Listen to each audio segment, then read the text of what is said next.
I would like to call the May 17th, 2022 Longmont City Council study session to order.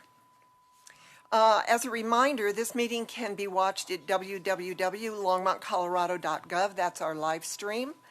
You can also watch it on the city's YouTube channel, www.longmontpublicmedia.org, or Comcast channels 8 or 880. Can we have a roll call, please? Mayor Peck. Present. Councilmember Doggo-Faring. Here. Councilmember Martin. Here. Mayor Pro Tem Rodriguez. Here. Councilmember Waters. Here. Councilmember Yarbrough. Here. Mayor, you have a quorum. Thank you. Let's stand for the pledge.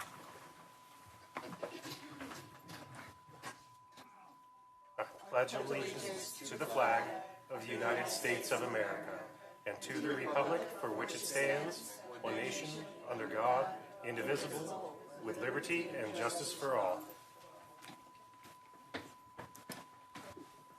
Before we get started, I would like to give a shout out to Becky Doyle, who is our integration director and assistant city manager for Sandy Cedar for the What Works Cities certification. We got a silver award for that. And What Works Cities is what we do in assistant programs for rebates and the CARES program that we have in the city for our vulnerable population. That's hard to say. Congratulations, Becky. Yay. Anyone wishing to speak at public invited to be heard will need to add his or her name to the list outside the council chambers. Only those on the list will be invited to speak. Do we have any motions to direct the city manager to add agenda items to future agendas? Councilor Martin. Yes, a point of clarification. There are some budget priorities that I want to be sure are discussed, and I'm not sure if now is the right time or in the discussion on the agenda. Why don't we wait until we get to the budget when Jim Golden comes up, and then we can discuss it then. Okay, thank you. You're welcome. Let's see, what else do we have here? We are now at public invited to be heard. Do we have anybody that signed up? We do. So I would like to call Warren Wong up. Warren, please remember to state your name and address. Okay. Warren Wong, 1910 Rannoch. Okay. Thank you. So you're going to hear this again later this evening, but I would like to emphasize and stress some of the key findings, and it's important to note, from this library feasibility study coming up. First, the pie of city funding isn't getting any bigger while the library slice is getting smaller. While it seems that Longmont's general fund has been increasing from 2010 to 2020, the reality is that when adjusted for inflation and population, the growth rate is only 0.2% annually. In addition, by the same metric, the number of city employees has grown by only half of 1% annually. So city spending and growth has been relatively stagnant for the past decade. Now, compared to the library itself, funding and staffing has actually gone down. In that same time period, the number of employees in the per capita budget went down 2% annually. That means over the decade, the budget has declined by nearly 20%. And because the budgeting is set by the city council, you have not demonstrated that funding the library is a priority. The library has been forced to maintain their current level of service with fewer and fewer resources while the cost of the service has increased. Second, this is a highly used and valued service in our community, but we are near the bottom and falling behind compared to other surrounding libraries.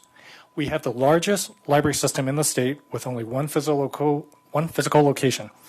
Most systems in our situation would have branches by now. And despite only having one facility, the library has the highest rate of visits per hour in the state.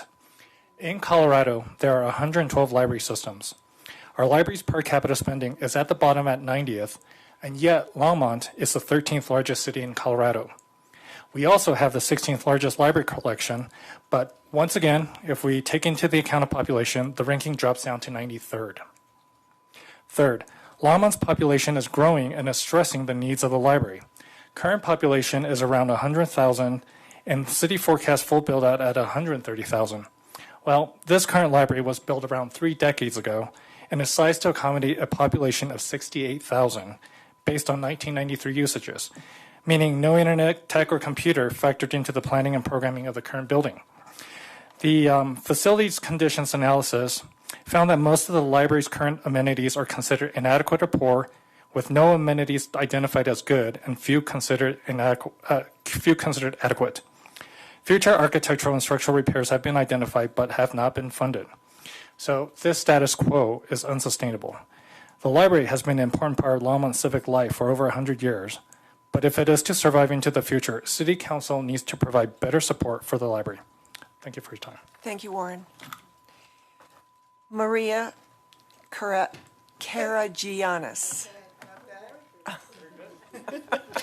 Sorry. Thank you. 5373 Retreat Circle, Thank you. 80503. How do you pronounce your last name? Cara Janis. Oh, okay. Yeah, Thank and I refused to change my name to O'Neill when I got married, which was a stupid thing in Boston. Sorry. Thank you very much for this opportunity to speak with us. I think Warren has summed it up rather well. I feel very strongly, and I'm sure some of you do too, we're at a tipping point. The library was built 1990-something, 3 decades ago, when our population in this lovely city was in the 63,000. We're at 100. And the library use is tremendous, especially and even during COVID. So many people use the library. The library is a place of civic connection. It's what is the best thing to me, a great thing about America, that we have had public libraries. Now, we need police protection. We need fire protection. I know that you all have priorities that must come perhaps first. And unfortunately, the library has increased in population, in service, but diminished in budget. And I think Warren, and you have more facts than you need to know in that feasibility study that proves that. Warren said we're out of 112 libraries, we're low, 90th, I believe. A majority, I know that a library district could be controversial for obvious reasons. Nobody or people don't like their taxes raised. But the use of the library, from the youngest among us to the oldest among us, the wealthy and the poor, the English speakers and the non-English speakers, it's the center of civic life. And it's so well used here in Longmont. It's a wonderful library. But again, we're at a tipping point. The staff has been fantastic, and they've managed to just continue with so many services, despite the increasing population, decreasing budget. But we're at the tipping point. And if we don't do something now, in 10, 20, 30 years, we're going to have a real problem. I think Warren mentioned we're of a city of our size. Most cities have branches of some sort. There are people, unlike us, who don't have cars, who find it hard to get to the one central library. There's all sorts of issues to consider. But I do think that we can agree that the library is the center of our civic life. And we'd like to work with you, with the council, so that we're not, fighting each other, but we're on the same page about how to make this library continue to be great into the future for our children, our grandchildren, our grandparents, for all of us. So thank you very much. We're for a library district. Thank you, Maria. Prudence Carter. Well, Prudence was easier. That's right, I was worried, because I'm always worried about my name. My name is Prudence Carter. I live at 641 Kenmore Court, Longmont, 80501. The first thing I want to talk about is the existing management, got it, Aaron? Okay, the existing management structure in which the library sits. The concern is that it sits with the police, the fire, and public safety. Now, With that, the library would have a very difficult time advocating for what they need in funding. And the community would, of course, support police, fire, and safety. And as a community member, I support that first before the library. It's difficult for the library to act for funding. And even if the structure changes to a cultural district where you have the museum, the rec center, and the library, you are still competing for dollars. And as a swimmer, I can tell you you need a new swimming pool. And this sort of 1980s model of competition for funding just doesn't work in the 21st century. The community loves the library. The staff is stretched beyond the limits, pivoting from curbside pickup to in-person to closing of the second floor due to structural issues in an old building. And now, non-functioning elevators, which is also an accessibility issue for young, old parents with children. This is an ADA violation, let's face it. The library staff does not have adequate workspace, opening up the city to staff leaving for a better environment to work in, and as we know, there's competition, and opportunities to work in a well-funded library. I'm also president of the Friends of the Longmont Library, and I have been president for 2 years.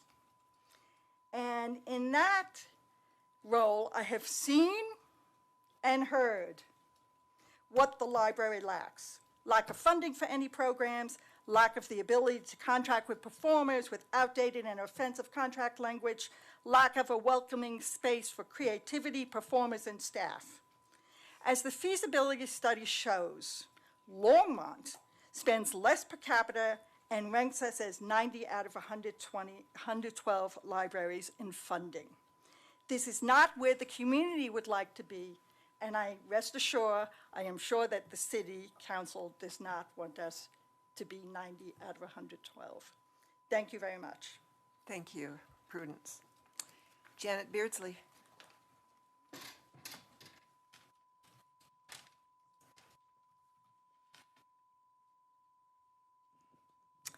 Hi, my name is Janet Beardsley, and I live at 2136 Longs Peak Avenue in Longmont. I have concerns about library resources and management structure.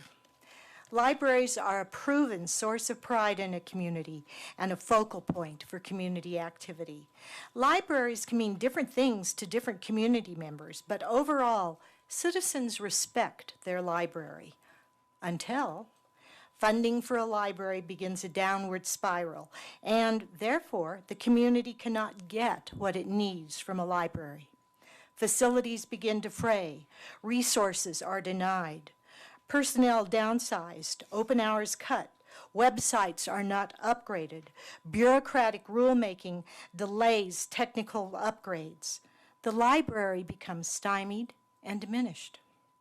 Our Longmont Library needs a dedicated growing source of funding so it can be transformed into a 21st century library that we can all be proud of and that will serve the needs of our growing and diverse community members.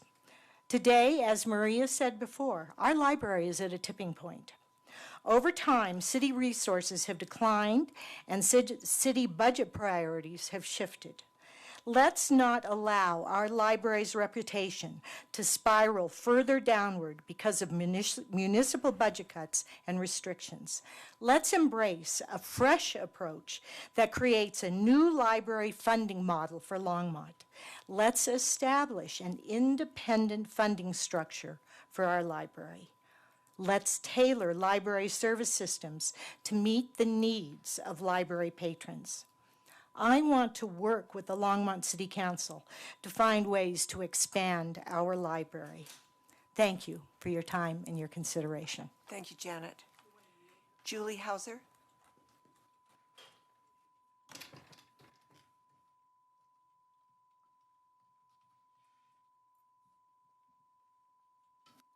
Good evening. My name's Julie Hauser. I live at 535 Pratt Street, Longmont, 80501.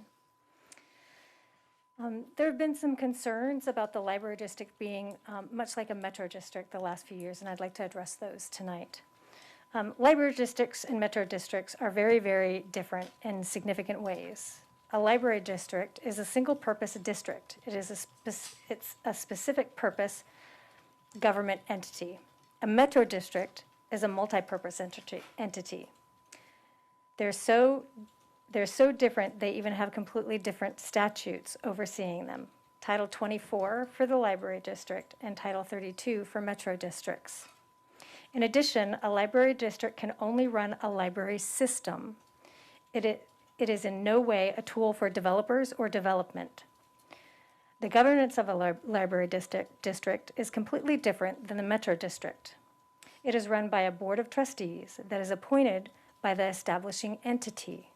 So for instance, if the Longmont City Council establishes a library district, that same council is who appoints the trustees. The only focus of the trustees is lifelong learning, reading, and free and equal access to information provided by libraries. The opportunity for any kind of abuse is pretty much non-existent. Metro districts are elected by property owners, voters, and in new communities, the only property owner is the developer. So they are more prone to creating issues that benefit the developer versus benefiting the overall community. Financing of the library district and the metro districts is completely different also. The only way a library district can obtain or increase is its mill levy, which is what is used to fund the library district, is by a vote of all voters in its geographic area. Metro districts can extract fees, rates, tolls, and charges with little accountability. This is not possible with the library district. Metro districts also can create debt to build infrastructure. The developers then often pass the debt on to homeowners who have to pay back the debt, which is why some metro districts have gotten a bad name. With library districts, developers are not involved at all, and the district may never incur any debt. Often the library district has existing facilities transferred to it. There are few facilities built. Most library districts now do sale-leaseback agreements. The library district sells an asset to another entity, then leases the asset and uses the sale proceeds to finance acquisitions and new construction. Going forward, operations are paid for with existing cash flow from mill levies that are approved by the entire community.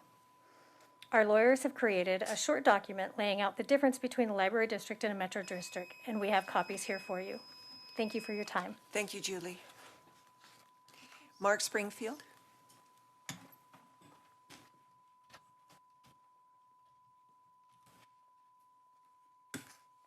Hello, Mayor and Council.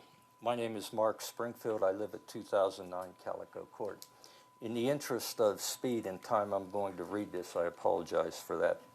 I am here to speak about the library and its future. Many speakers have addressed the numerous shortfalls occurring under the present municipal model. Just as important is consideration of future demands and possibilities. While it is vital to engage the public about their thoughts regarding unfulfilled desires, although important, often that type of input tends to be relatively short-term in focus. More parking, expanded hours, additional programs, services, and outreach, even branch libraries.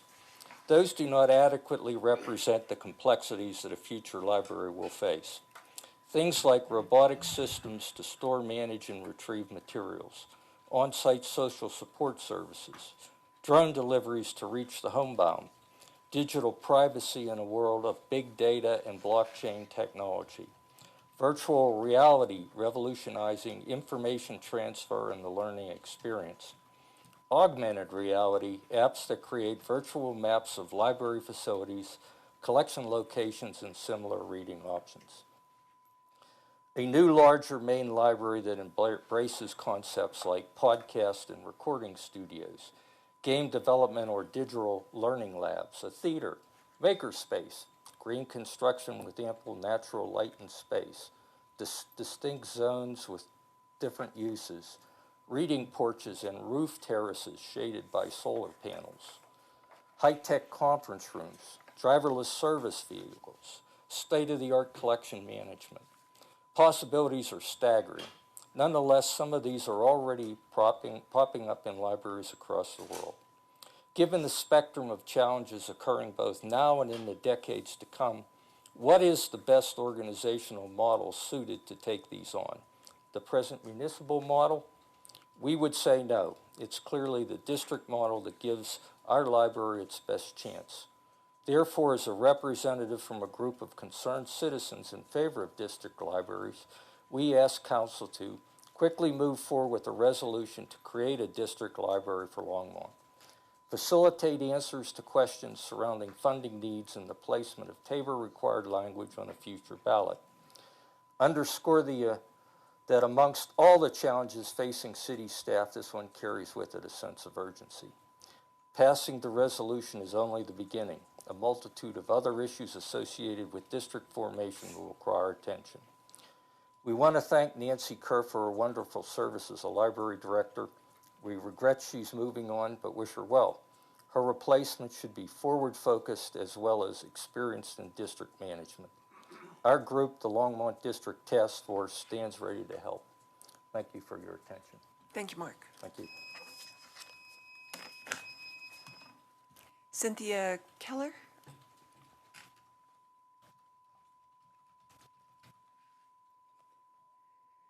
Hi, thank you. Cynthia Keller, 840 Gay Street. I am also here to talk about the library, but as a representative of the Library Advisory Board. And as such, we have some recommendations regarding the feasibility study and its implications. First, the Library Advisory Board supports the factual findings in the feasibility study and believes them to be substantially correct.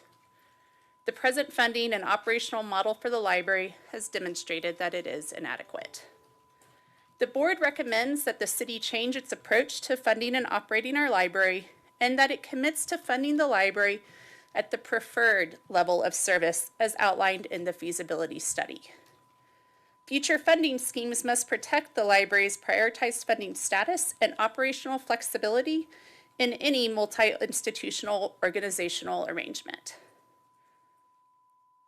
A major consideration in recruiting a new library director should be to find a candidate who is forward-thinking and open to multiple models of library governance, and who is willing to lead during a period of potential organizational change. Thank you. Thank you, Cynthia. Gordon Pedro.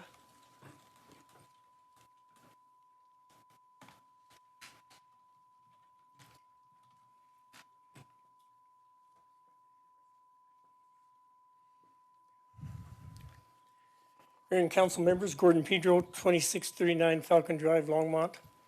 I want to comment on the library feasibility study. Overall, there is a lot of good information in this study. However, I'm concerned about the library district bias on pages 46 through 59. This bias does not surprise me, since I'm aware that various members of the Library Advisory Board have been advocating for such a district since 2019. Please, don't take my word for that. Have the library director send you the copies of the advisory board minutes from January through May of 2019 and read them. Longmont does not need a library district to have a dedicated revenue source for the library. If you see a dedicated revenue stream is required to meet the facility, materials, and programs in the library of the future, you currently have all the power needed to dedicate future sales tax revenue from the new Costco Center, or you can ask the voters for a dedicated new tax, or you can dedicate current revenues to the library. You have all the power you need. You, our elected council, have the power you need to adequately fund the library. You are elected to see the big picture and make difficult decisions about priorities for the community. I do not believe it is in the best interest of our community to have another level of government taxing the same residents. On page 7 of the report, this disturbing sentence. Many Colorado cities with municipal-led libraries are considering opportunities to divest those libraries to, in my reduce their expenditures while maintaining their current revenues. In my opinion, that would be a classic bait and switch. A library district with a property tax as the revenue source would hit the residents least able to afford more taxes the hardest. Are these the same residents you are seeking ways to have affordable housing so that they can remain in our community? Finally, I believe the feasibility study has not had adequate community involvement. For over 2 years, COVID-19 has disrupted our normal flow of life. The list of stakeholders on page 51, interviewed by the consultants, does not indicate very many normal, ordinary citizens. I hope you take time to consider this report carefully before directing staff to explore a library district. Although a recent newspaper headline read, "City School District to discuss library district plans." That doesn't give me much confidence that maybe the decision has not already been made. But I think that whatever we do to go forward, all of us want a first-class library. You have the power to make that happen, and you have the power to have the dedicated resources to see that it does happen. You need the citizens to help you. Thank you. Thank you, Gordon. Is there anyone else in the audience that would like to speak? Seeing none, we are going to move on to the next agenda item, which are special reports and presentations. We have a proclamation to read, and I'll read it, and then anybody who would like to come up and accept this proclamation, please do. This is a proclamation designating the this is a proclamation designating the month of May 2022 as Archaeological and Historic Preservation Month in Longmont, Colorado. Whereas historic preservation is an effective tool for revitalizing neighborhoods, fostering local pride, encouraging economic growth, and maintaining community character while enhancing livability. And whereas archaeology and historic preservation is relevant for communities across the nation, both urban and rural, and for Americans of all ages, all walks of life, and all ethnic backgrounds. And whereas it is important to celebrate the role of history and archaeology in our lives and the contributions made by dedicated individuals in helping to preserve the tangible aspects of the heritage that has shaped us as people. And whereas the Historic Preservation Commission supports Archaeology and Historic Preservation Month in Longmont for May 2022. Now, therefore, I, Joan Peck, Mayor, by virtue of the authority vested in me, and the City Council of the City of Longmont, do hereby proclaim May 2022 as Archaeology and Historic Preservation Month in Longmont, and call upon the residents of our community to join their fellow citizens across the United States in recognizing and participating in this special observance. Is there anybody up here who would like to accept this? Shall we take a picture with them? Oh, you're going to have us. Mayor and Peck, I just wanted to introduce a couple of your historic preservation members. We have Chairman Stephen Lane and Commissioner Suzanne Sibley, who I've just met in person for the first time tonight. But these are the folks that really do the hard work of implementing the goals of the community for historic preservation. Thank you for your work. This is, it's really, it is a cornerstone of our city to remember and preserve the history of it. So, would you like to say something, or? I would just be very brief. As the chairman of the commission, I can tell you that you have a very experienced and dedicated group of commissioners, and that are very excited about what they do. And as Longmont grows and changes, we welcome being part of that conversation so that we can remain advocates for the historic fabric that is really important to make sure that we're all continuing to respect and be aware of. So thank you for making this proclamation. You're welcome. Would you like a picture with us with accepting this? Sure. Okay.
Well, we've come to the part of the agenda you've all been waiting for, the library feasibility study.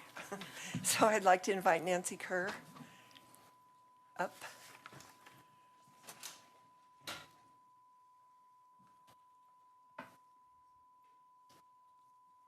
Good evening, Mayor Pack and City Council members. I'd like to introduce our consultant, Annie Seeger, who will take you through the library feasibility study at last. Thank you so much.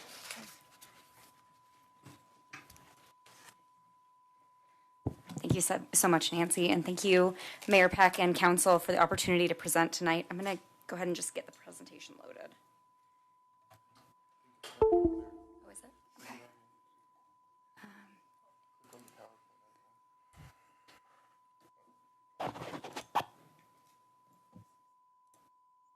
Great, thank you so much. Just quickly to introduce myself, my name is Annie Seeger. I'm a public policy and finance professional.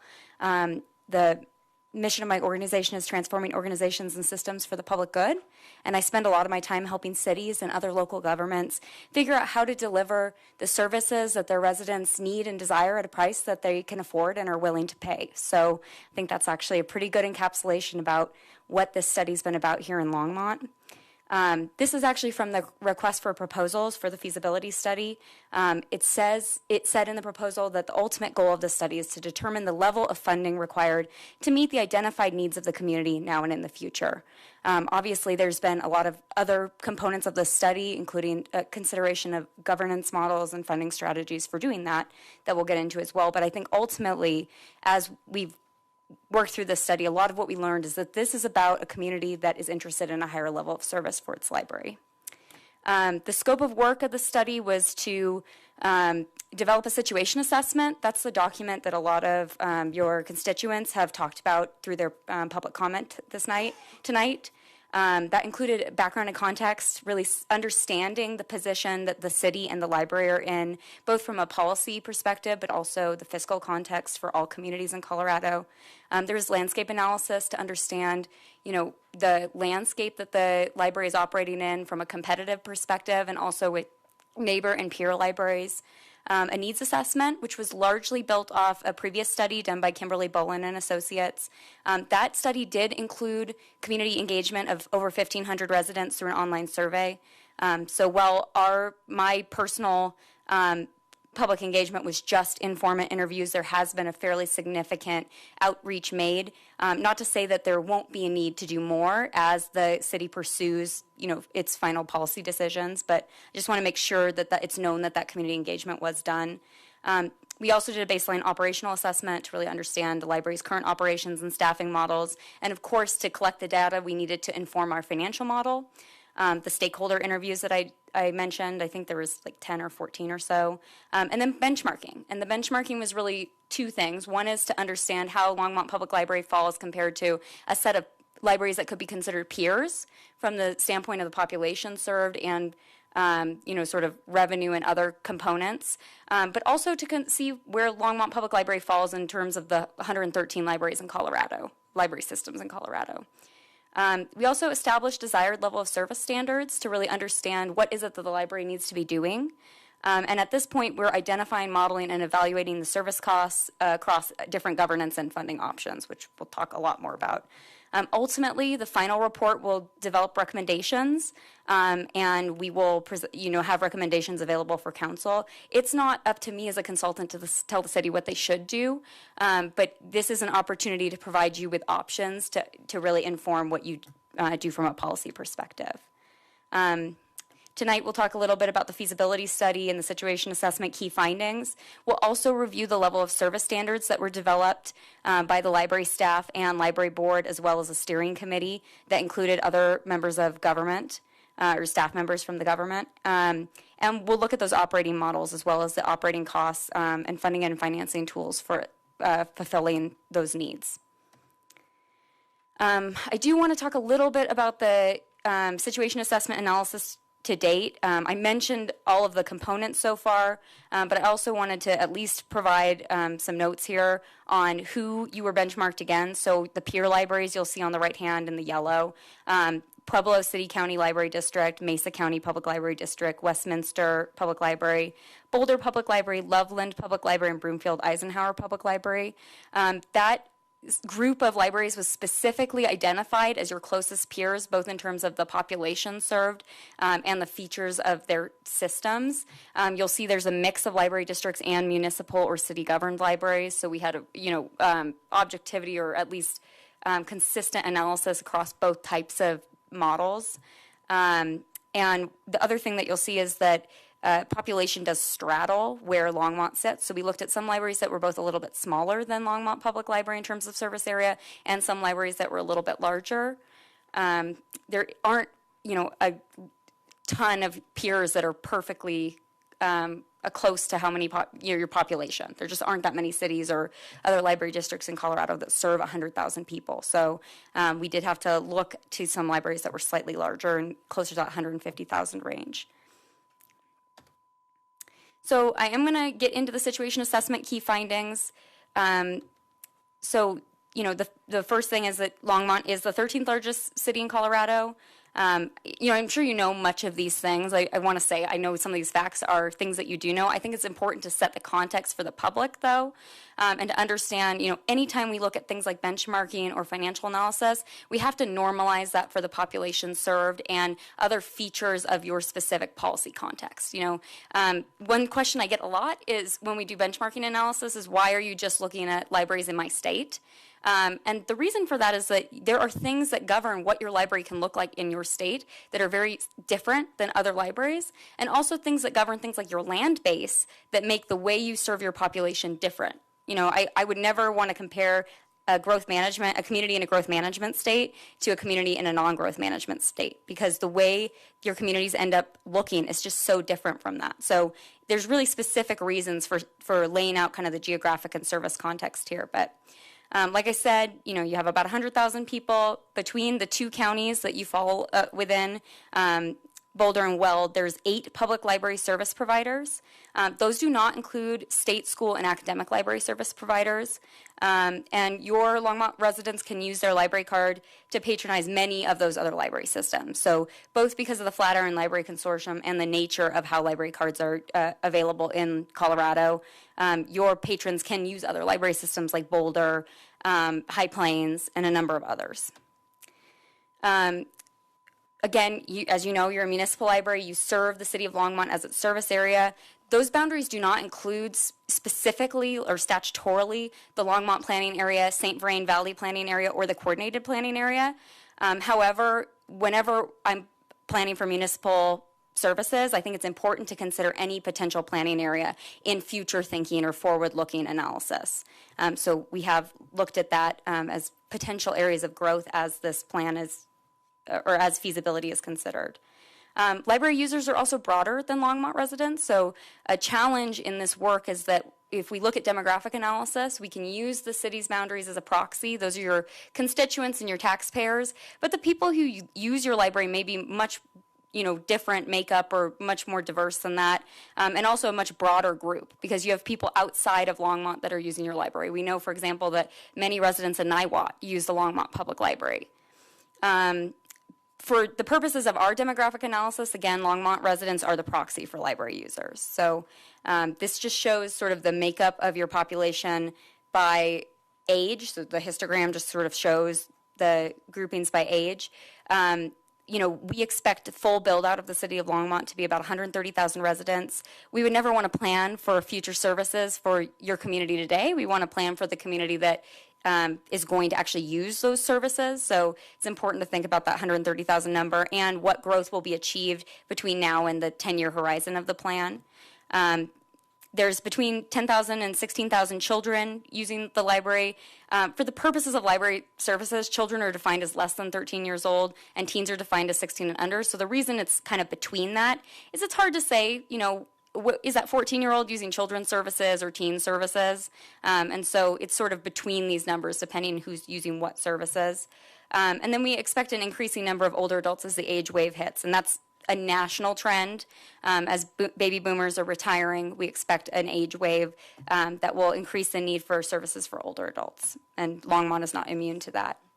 65.6% of Longmont's population is non-Hispanic white. The most common other races and ethnicities are those that report being Hispanic and some other race alone. Hispanic or two or more races, and Hispanic and white. 21% of Longmont's population over the age of 5 speaks a language other than English at home. The majority of these people speak Spanish as their other language. 2% of Longmont's households are reported to be limited English-speaking households, with 413 households reported as speaking Spanish, 126 speaking Asian and Pacific Island languages, and 237 speaking other languages. Approximately 6.5% of Longmont's population, or about 6,000 people, are not U.S. citizens. The reason we specifically looked at some of these demographic characteristics is it tells us a little bit about what services the library needs to provide in the future, or what services may be needed by residents. Of course, we get that feedback from the community engagement survey and from people with lived experience, but we have to recognize that even with a perfect public engagement process, you're not going to hear from everyone, and so our demographic data is kind of a backup to the public engagement data and vice versa. They're self-reinforcing. Some other demographic characteristics we looked at is that Longmont has a very highly educated population. 90% of its population over 25 has a high school diploma or above. 57% have one or more secondary degrees, so that would be a bachelor's degree and master's or PhD. That being said, there are almost 10% of people that have less than a high school diploma. I'm sure we can all appreciate how difficult it is to be a working or living member of the community without a high school diploma or some kind of credential. Certainly is a limitation or a barrier for a lot of people in employment and their own civic life. The median household income in Longmont is $82,000. Just for context, that's really far above the federal poverty level, which was $26,200 for a family of 4 in 2020. And then we know that 8% of population is living in poverty. Children and teens and older adults are more likely to be living in poverty, statistically. And that's borne out in our statistical analysis and the situation assessment. So not only is that something we know nationally, but that is true in Longmont as well. Only 93% of your households have a computer, and only 87% of households have broadband internet despite Nextlight. So those are the demographic characteristics. I'm going to jump next into the operational assessment. One of the things that we wanted to look at is over the last 10 years, the historical trends for the library. What we saw that is between 2010 and 2020, the city of Longmont has hired an additional 176 FTE. When normalized by demand, that's really only a compound annual growth rate of 0.49%. So while members of the community may hear 176 FTE, what we can acknowledge is that the city staff has not grown significantly, and certainly probably all aspects of city staff are facing the same sorts of pressure and demand that the library is in meeting the demand of the population. The library specifically has faced both a nominal and a demand-adjusted decrease in staff. So in 2010, there was 38.62 FTE. In 2020, there was 36.25 FTE. That's a percent change of negative 2.05%. So the library staff has both, in terms of the real number of staff, gone down, but also when we think about that from a demand perspective, demand has gone up, while staffing has gone down. We didn't want to just look at staff. I mean, staff is, of course, the most expensive, and labor is the most expensive aspect of operating the library, but we also wanted to think about this in terms of library expenditures. To do that, we looked at the overall government-wide library expenditures. So when I say government-wide, not just those expenditures in the general fund, but any funds that impact the library. And what you'll see is that over time, when normalized for inflation, library capital expenditures per capita have decreased by almost $10 per capita. So in 2010, the library spent about $45 on library services per resident. Today, it was a little less than $36 per capita per resident. The cost of delivering library services certainly has not decreased in that time, and I would say some costs have probably gone up significantly. Staffing, benefits, healthcare has gone up considerably. But, the library has really done a lot more with less. And I say that with, completely objectively. One thing that we see in a lot of public services, especially services like library, public health is another good example, is that as budgets diminish, those public services will still try to deliver the same things they've been delivering over time, but they'll be doing it with fewer resources. So what that means is that, the same number of people may be entering the library and going to the reference desk, but the number of FTE available to meet that need has gone down. And it's really hard to really quantify the impact on that on residents, because it's more like it may take longer, you may stand in line longer to access the reference desk, or you may choose not to have your question answered because you went into the library and there's so many people around the reference desk. Or maybe the book you wanted is, been checked out and you're not going to be able to get that book in a timely fashion. There's all kinds of things that can mean. It's really hard to quantify how level of service might have gone down as those resources have gone down, even though it feels to us like we're providing the same services we did in 2010. The other thing that we looked at was the per capita expenditures in comparison to peers.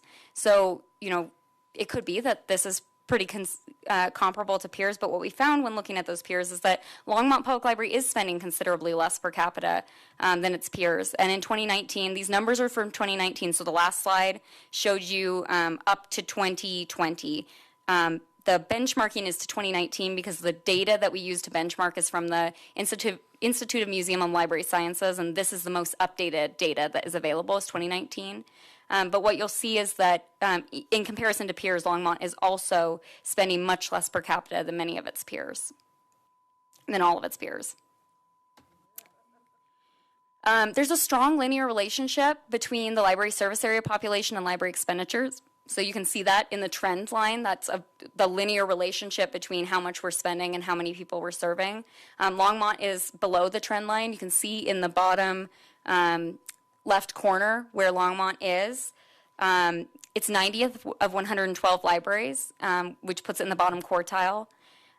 If Longmont's public libraries were just on this trend line, if you decided as a body, hey, we don't know exactly what resources you need, but we're just going to fund you to put you on the trend line, the library would have spent over $5.2 million in 2019. So that's almost $2 million more than was actually spent in 2019.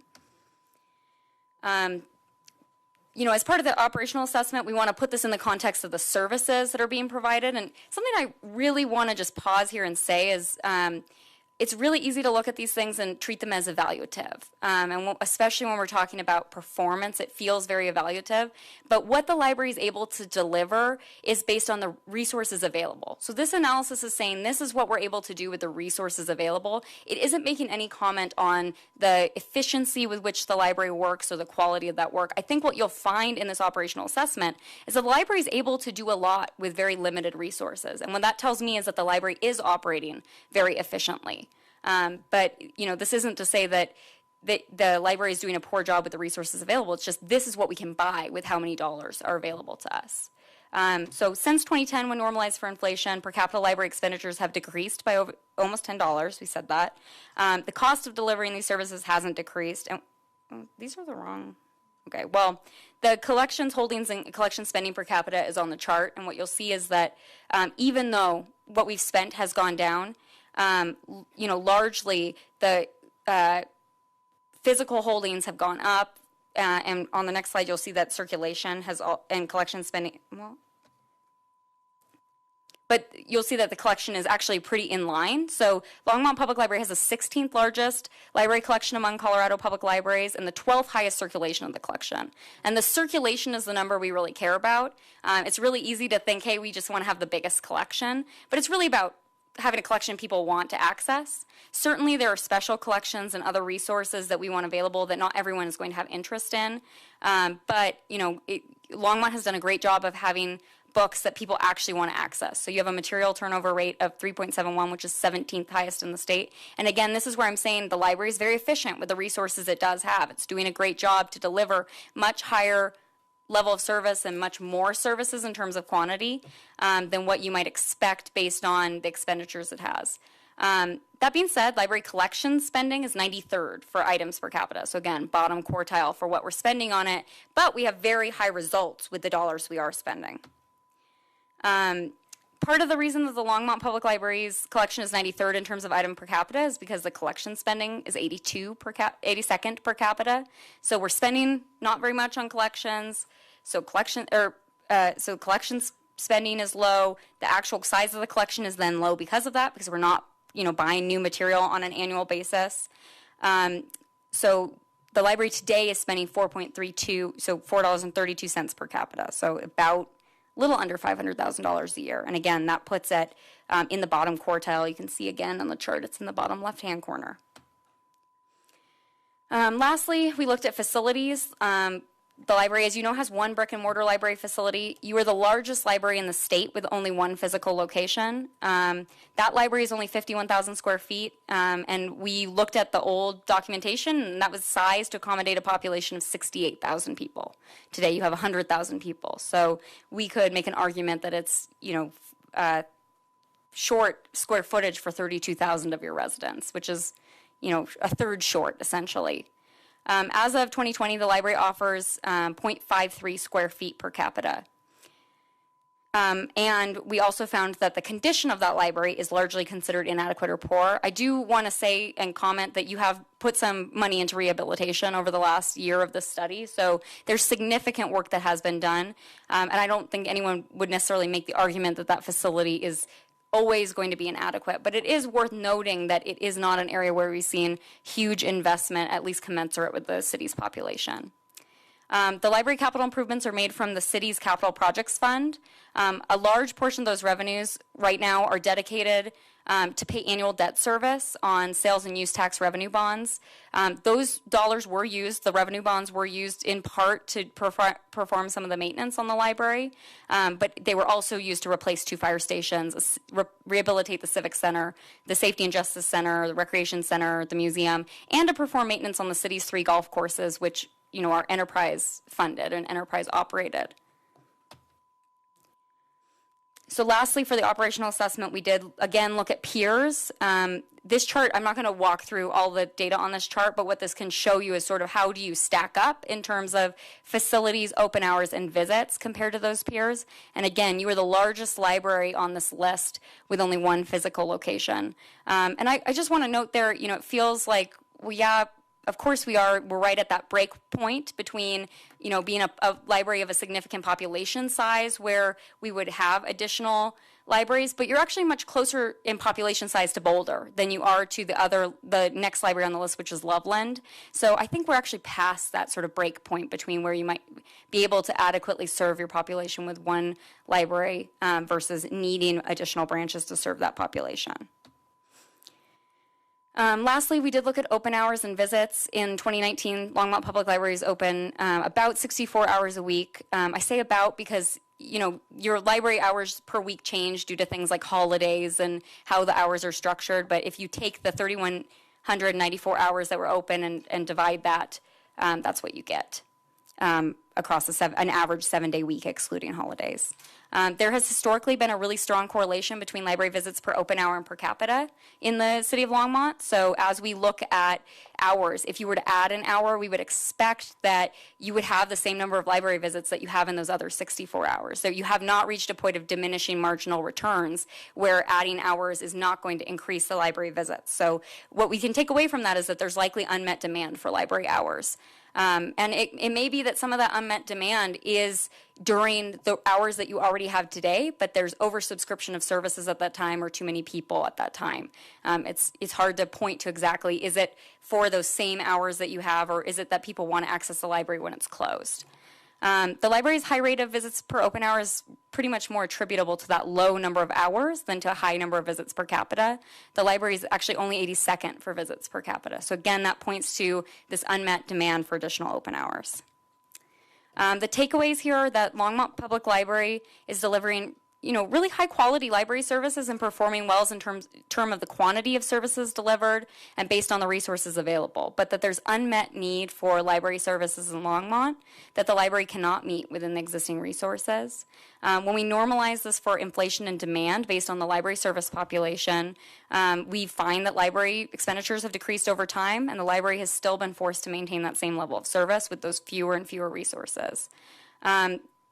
Again, when we look at peers, the library has less funding than its peers. So not only is that funding diminishing, but we're also funding the library less per capita than peer libraries might have access to. So that is the situation assessment key findings. I'm going to jump next in setting standards. One thing that we wanted to understand in this study is when residents say that they want more library services, what does that mean? Something that's really challenging with libraries is that it isn't like, fire, where you can point to the couple of things that fire services do. They suppress fire, they do building plan review for fire. Libraries do a lot of things, and they do different things for different people. And that's a very complex thing, because a lot of that has to do with the users themselves, not to demographic characteristics or types of users. And so what we needed to do is sort of understand what are the service commitments that the Longmont Public Library need to do in order to address those needs and desires in something that was actually quantifiable and could be measured. So we looked at facilities, including the amenities or specialized spaces that are needed, things like makerspace, audiovisual space, children or teen spaces, meeting space, computer labs, study rooms. We also looked at things like contactless and curbside services, non-traditional outlets like book drops or homebound and delivery services, some of which the library already does, as well as open hours. We looked at librarian staffing, collections, including digital collections and databases. So, because we're past looking at collections just as physical books in the stacks. It's really about all of the things that even people may access from home. Technology access and amenities, and then lastly, what is the administration or the internal services that are needed to provide all of those other things? Because it would be really easy to say, oh yeah, of course we want to increase the spending on collections, but you have to have a commensurate increase in the staff available to select, purchase, manage, sort, and deal with those collections as well. And so the administration and internal services is the less exciting part of this, but really important in order to allow you to do the other public-facing parts of this work. We did document sort of the community's needs and desires. This data came specifically out of the public engagement done by Kimberly Bolin and Associates. So again, there was a 1,500 person survey that was done. Informant interviews did help sort of package this information, but I wouldn't say that's where we identified community needs and desires. So we heard increased hours, increased access and convenience of physical material pickup and returns, improved safety and accessibility for the main library, more gathering spaces, and specifically things like makerspace and meeting rooms, and then neighborhood branches. We also heard there's a desire for more and enhanced specialty classes to address population needs, adult education and GED prep, bilingual and multilingual programming, early learning programs are all things we heard, and then improved and updated collections and technology lending. In terms of administration and internal services needed to support those things, we heard there's a need for outreach and marketing of services so people know what's available and are able to access services through things like text to librarian or an updated catalog search. There's a need for staff to have professional development to provide some of these services, an increase for physical material processing capacity, and improved staff workspace. And improved is ADA compatible staff doors and bathrooms. I think they're also in the long term, if the library services grow, will be a need for more space to house or to seat additional staff. What the library board and the library steering committee ended up doing is establishing some level of service standards to really understand, what would it mean to provide these services. I want to quickly say that when I talk about baseline, we're not talking about, baseline in terms of a no action alternative. So what we learned in the study, in the situation assessment, is that the no action alternative of continuing to let the resources available to the library degrade is going to reach that tipping point where the library can't continue to provide the services that residents have expected over the last 10 years. At a certain point, those dollars are going to be so so much less than need that we won't be able to deliver the things we want to deliver. And so what we tried to establish is, at a baseline, what do does the community expect the library to deliver? Again, it's hard to do that. Services are really diverse, but we did come up with a couple of metrics. One is that they'd like to see collection spending at $6.50 per capita. You heard me say earlier that you're currently spending something like $4.92 per capita.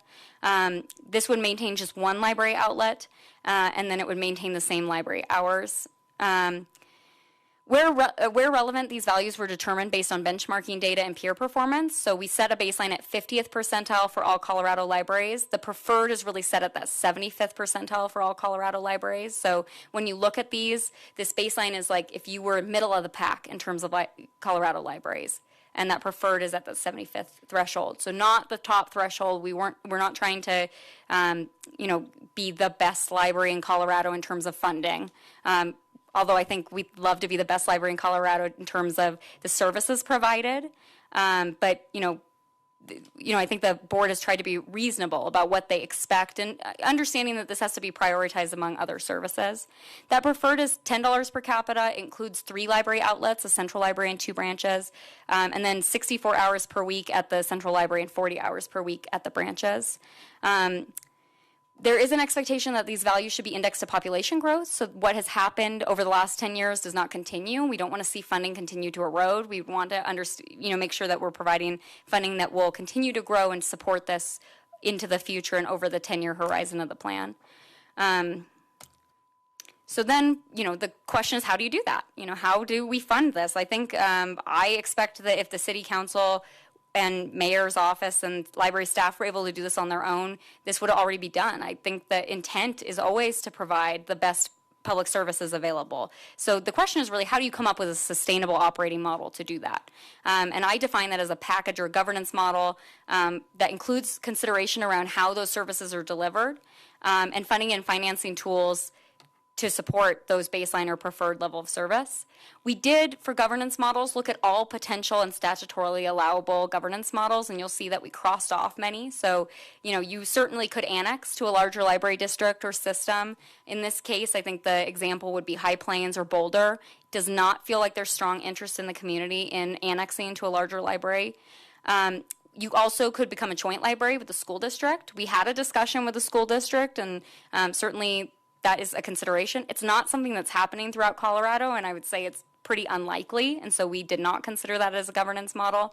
And then lastly, we did not look at the regional library authority model because you need, 2 or more governmental units to be party to that agreement. And we do not at this time have another governmental unit that is interested in that kind of arrangement. I do want to note here that a question that I anticipate is around what Boulder is doing.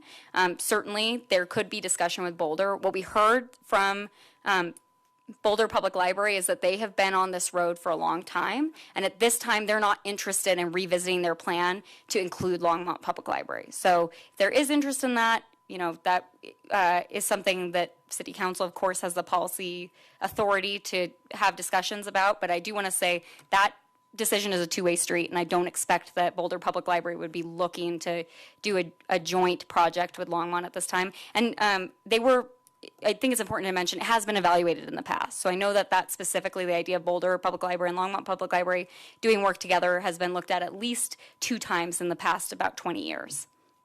So that really leaves us with 2 things: to maintain a municipal library or to develop a library district. So I did talk about this already. So level of service and service delivery assumptions, again, the no action alternative is something that we just looked at as a baseline for how does the new funding, the new increment of funding needed compare to what that baseline or preferred model is. It's not a sustainable future operating model for the library. And then all scenarios assume the ongoing participation in Flatiron Libraries Consortium. So you have access to this great library consortium that makes your delivering your services very efficient, and it's cooperative with many other peer libraries. We did not assume that there would be any changes in that as part of the service delivery assumptions in the financial modeling. Both baseline and preferred level of service standards are modeled under each governance scenario. So we looked at sort of both sets of standards. What you're seeing on the screen is just the assumptions that went in the model to express the level of service standards that were desired. So you'll see that to support the baseline model, you would need about 6.75 additional FTE. There would be an additional 2 beyond that if you're a library district. Of course, if you were to become a library district, there's some you lose some economy of scale in delivering some activities, and you no longer have access to some of the things that you're able to do through the city. I know specifically, for example, your city charter would prohibit contracting back for benefits, for example. So that's also true with the FTE you would need. They'd be responsible for their own sort of financial management on a whole. They'd be responsible for some marketing and communications on a whole. They'd need their own website. So that's why there's 2 additional FTE beyond the 6.75 for the library district model. Additional collection spending, additional library outlet hours. Preferred is the baseline plus 14.5 FTE beyond the 6.75 in addition. $6.50 per capita additional collection spending. And again, you'd have those branches in the central library. So those are the level of service and service delivery assumptions. When we packaged options, the following were really the options that we considered. So we looked at the no action alternative, again, not as a model that could seriously be considered, but something to compare what additional increment of funding is needed for these other options. We looked at a municipal library with both a baseline level of service and a preferred level of service, and we looked at the library district with a baseline level of service and a preferred level of service. The methodology of the financial capacity analysis is that we develop population estimates for a 10-year period. This is in line to your comprehensive plan and Vision Longmont. So these numbers are directly from that plan. We estimated and projected operating costs for the baseline and preferred level of service based on the 2022 budget and using historical financial data. They also considered things like fixed, mixed, and variable costs. So we didn't assume that everything would have to go up. We looked at things that, your library director position, for example, might stay the same, but there might be a mixed cost in the sense that hiring a library director for a larger system can sometimes be more expensive. We also looked at economies and diseconomies of scale and changes to shared service arrangements. So your contract with Flatiron's Library Consortium is a formula-based funding model with the other libraries that participate, and that formula would probably change if you increase your level of service. So we did build that into the modeling.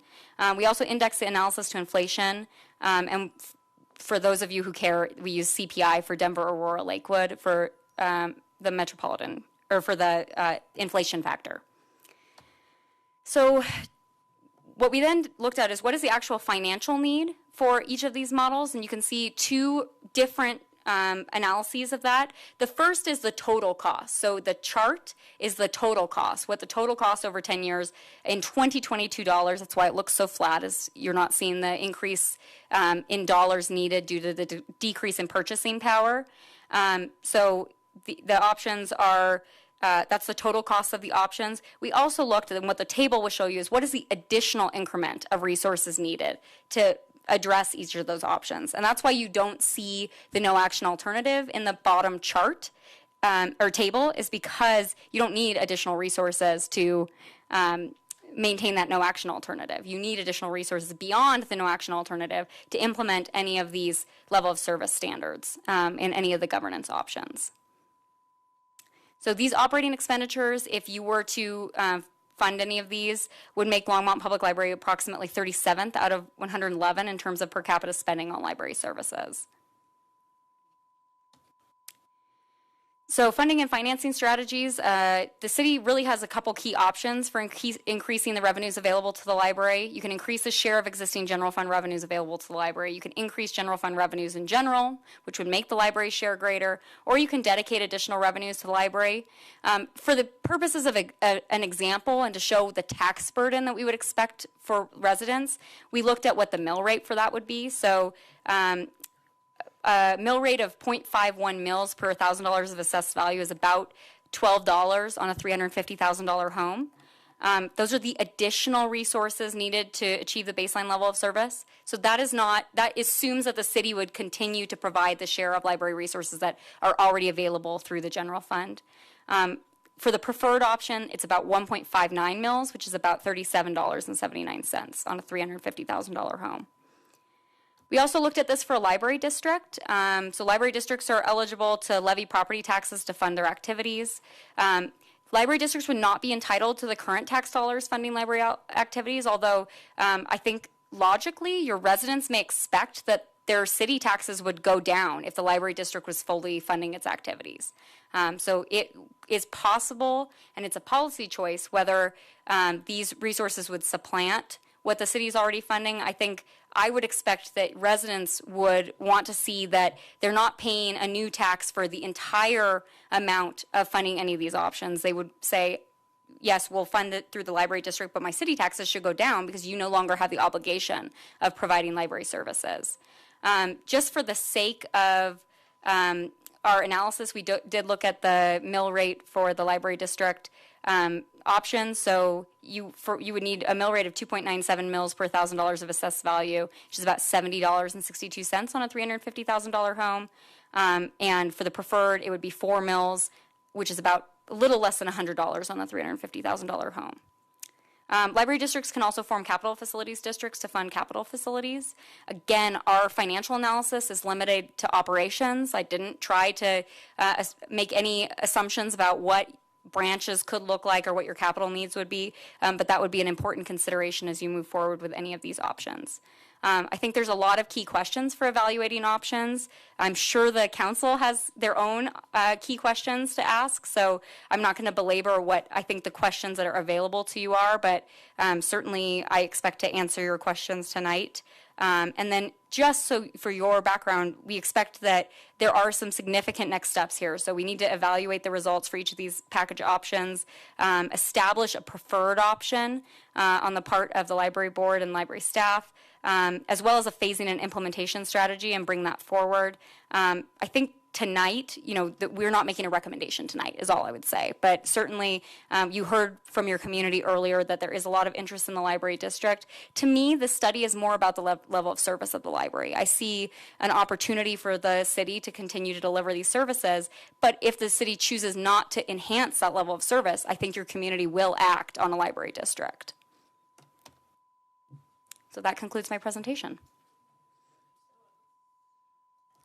Thank you. We've learned a lot, and this information is really valuable. So thank you for that. It looks like Councillor Martin has a question for you. Yes, thank you. First of all, a general comment, which is that I am not convinced by this presentation that we have explored the right set of vectors in terms of service levels. So it almost sounds like there are a bunch of assumptions that we'll be doing the same thing but more of it. And more square feet, more books in the collection, adding on some technology things, but it's peripheral in terms of the amount of space it got in the presentation. I think that there are at least two major areas that should have been qualitatively explored in this. One is, I don't know what the Flatirons Library Consortium is, and what services does it provide? What services does it provide that overlap with services that the Longmont Library delivers on the smaller scale, and could economies of scale be achieved by closer operational integration with the consortium and the library, however its governance model and funding model is organized. And the other obvious one is, here we had two pieces of data, which is that, I can't remember the exact, but in the 90% of residents own some device that can run an e-reader. And if you include smartphones, which I got the impression that this study did not include, then it's an even larger percentage. And so at that point, why do you assume a proportionate growth in the number of paper books in the collection? Because maybe that's not the right place to put the operational investment. I'm not sure where that goes in terms of operational versus capital. And those are just the first two, qualitative evaluations that I think are not explained or explored in this presentation, and therefore I am not convinced that the governance models and the baselines are being explored properly. So my question is, why are we sure? Why are we sure that these service levels are the way forward? Sure. May I answer? Of course. So I am going to come specifically to your questions and answer those but first I want to say my presentation is based so far on a 66-page situation assessment, as well as an initial study done by Kimberly Bolin and Associates, and a financial model. So the presentation itself, which felt very lengthy to me providing it, is very limited in terms of the scope of the analysis we've done. And for that reason, there may be some of your questions that have been answered in those longer documents and will be answered in the final study. To speak specifically to the two examples you provided, the collection spending is based on all types of collections. So when we say that we would increase collection spending to $10 per capita, we're not talking specifically physical copies of books. We're talking books and other materials in all formats, which may actually include special collections like your seed collection, your Library of Things collection. It absolutely does include ebooks, audiobooks, and digital formats of those books. And in some cases, there's an expectation that that collection spending, the $10, the distribution of that will change over time. Certainly over the historical period, the last 10 years, the library's spending on electronic formats has increased considerably, while the spending on physical items has gone down. And many items today this is actually a challenge because many items today are actually being purchased in multiple formats. I think we all hope that in the future we'll be able to provide many materials only in electronic formats or in a more limited range of formats. Certainly there will always be a need for large print and other things. Some of those needs for adaptive materials can be met by e-devices like you suggested, electronic devices.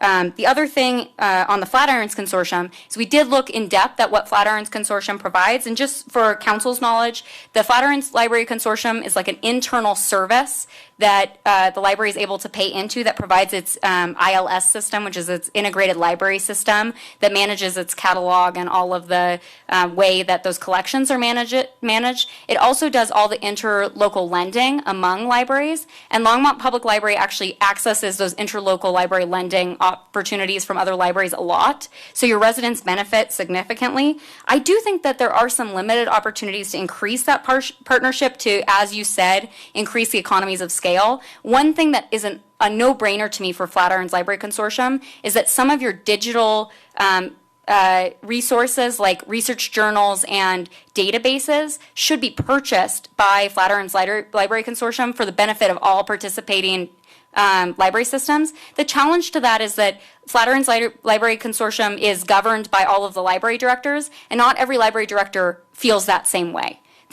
People do want some autonomy in what they purchase. So while that is a really great opportunity, it's not something that Longmont Public Library can do on its own. I also want to say I think that the economy of scale that would deliver is fairly small in terms of the magnitude of the funding that would be saved by those two things. But I would love to hear, it doesn't have to be in this meeting, but I would love to hear what your other questions are, because I do think we can answer many of them, and many of them probably have been answered in the final feasibility study.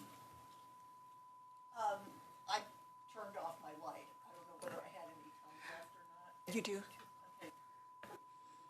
All right, so I don't think I can ask you to, flop over from a quantitative analysis to a qualitative analysis, but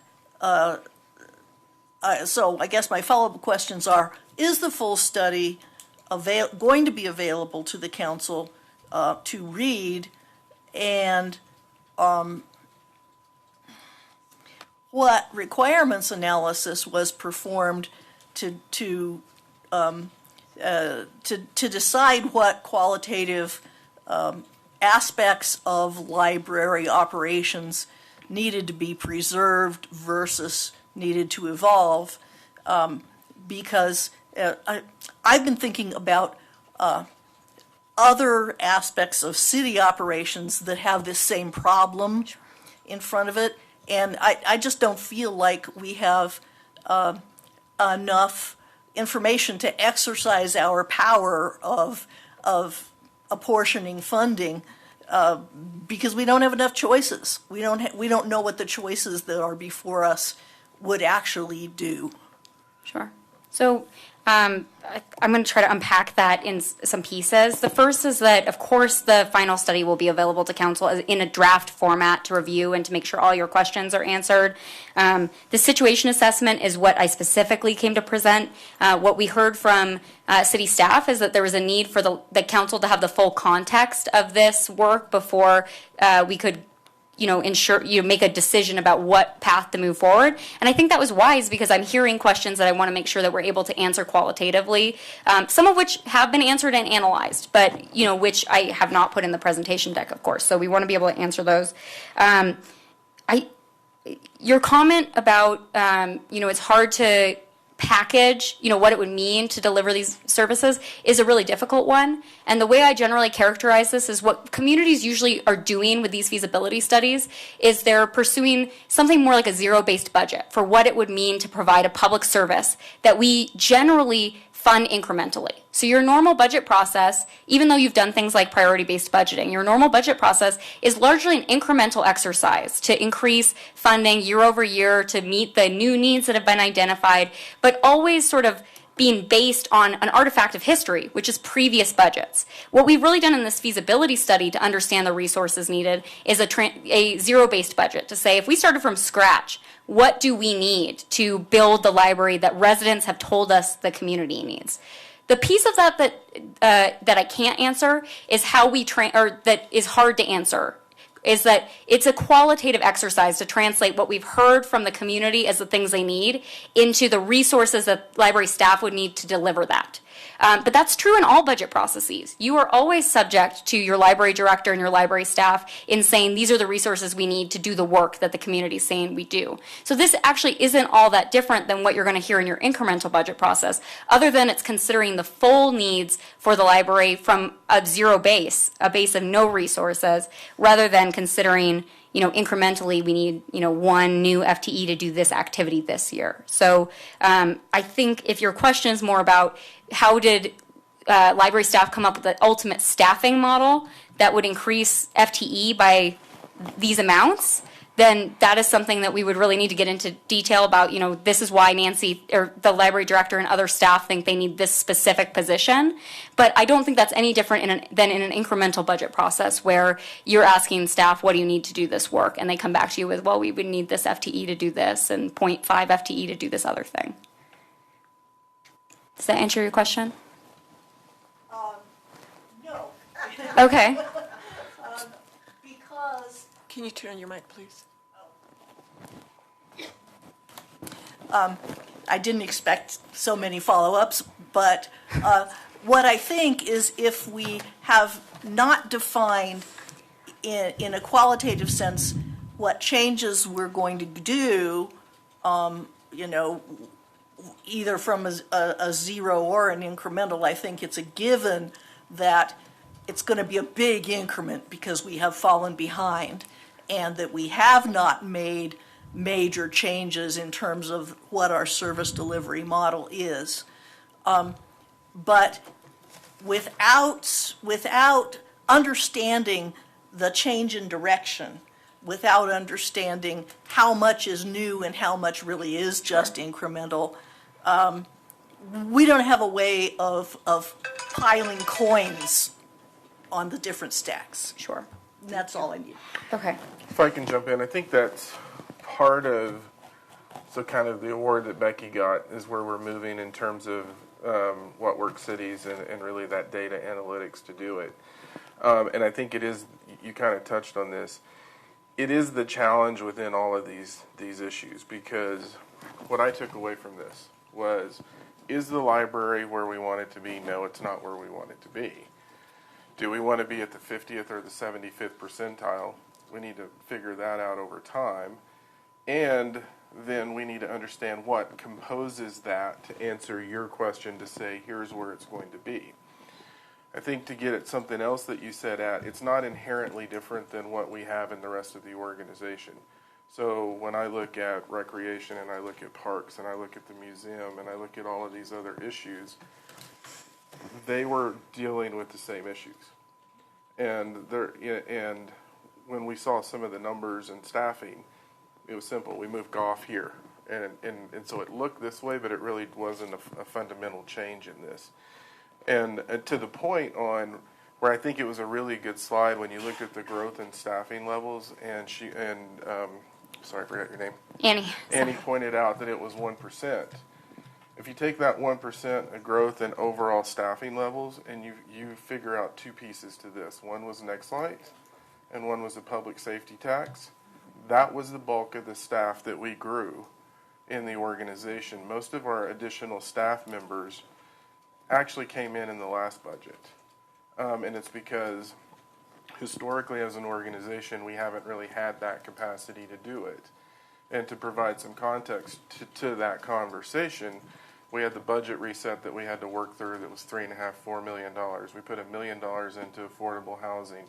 We adjusted the health and human service funding allocation from 2.25% to 3%, which is roughly about $750,000. And then to the point on the facility component to this, we had facilities that literally were in we had structural problems, so we put millions of dollars into facilities just to maintain. So those were all pulls on the revenue stream, and so I think that's where we're trying to get to so we can give you the big picture on these individual issues. And what I also took from this is we got to do something. We've got to do something to change the trajectory. Staying on status quo is not it, and we have some additional concepts because I don't think I heard competition for resources and all of this. I think whether it's a district or whether it's in the budget, that competition is always going to inherently be there because we have the same issues within other aspects of our budget, and we need to take more of a holistic look at these because what we don't want as a community is to create winners and losers. And we have to be very careful for that. And if we go, what did we learn from the last bond election, is we need to be very mindful of that because what we saw there was different constituency groups engage in the conversation. And so I have some thoughts on that, but I'll let you all continue your conversation. Do any other counselors want to comment? Okay, we'll go for Councilor Hidalgo-Faring first, and then Councilor Waters. Okay, thank you, Mayor. And Harold, I'm glad to hear you say that we need to do something drastically different. You know, I sit on I'm the council liaison now for the library board, and I also sit on the museum advisory board as liaison. And, you know, I think about what our great equalizers are. Me coming in as a public school educator, our libraries, our museums, our parks, those are all those free services that really serve as the great equalizer for building equity in our communities, for reaching our marginalized, disadvantaged communities where they actually have a chance to access these materials. So, you know, I want to find ways, and I want to look at everything with an open mind, but I really want to explore what are our possibilities for reaching and attaining that preferred level of service. Because I think, you know, we owe it to our public. I'm hearing the interest, and, you know, I even saw it with our kids when we were doing the sugar beet mill redesign. One of the, a few of the projects actually incorporated, you know, oh, we want a library, we want this virtual reality. And so they were incorporating these things that they know, that they learn through our school, which has a STEM focus, and incorporating that in what they want to see in their communities. So, you know, we owe it to our constituents, we owe it to our public and our youth to really provide the services, the level of service our community needs, desires. It is embarrassing to see those numbers, you know. So I do want to engage in really thoughtful conversation and look at what we can do to attain that level of service. And thank you for showing the slide of the differences, because that was one of the things that I had wanted to see, is really what would be the impact tax-wise for the individual person. So I really want to look at what are the impacts to the individual, you know, whether it be a bond through municipal or a special district, what does that look like for the average voter? And I think that also, too, sending that message really will help clarify things, because I think, you know, with the parks and the rec center, the pool, I know I spoke to several, in our cafecitos with parents and, just kind of talking and having conversations around that. They were really unsure. When you're on a fixed budget, you're unsure about what the impacts any kind of tax increase would have. So to really define those pieces is what I would really encourage us to explore and make public as we know those numbers. Thank you. No question. Councilor Waters. Oh, it did? No, I turned it off. I apologize. That's Thank all right. you. I should check. What is there? Are we going to? How much discussion are we going to have tonight? Is it just whatever questions we have right in this moment? I think so, and it depends upon the direction also that we give staff. Do we want to go on? Do we want to look at other options? Do we? Yeah. So that's helpful to hear because. Yeah. It seems to me that the numbers, all the numbers are interesting, and some of them are daunting when you look at, top line revenues, whatnot. But this is not. I mean, this study's been underway. We heard earlier tonight.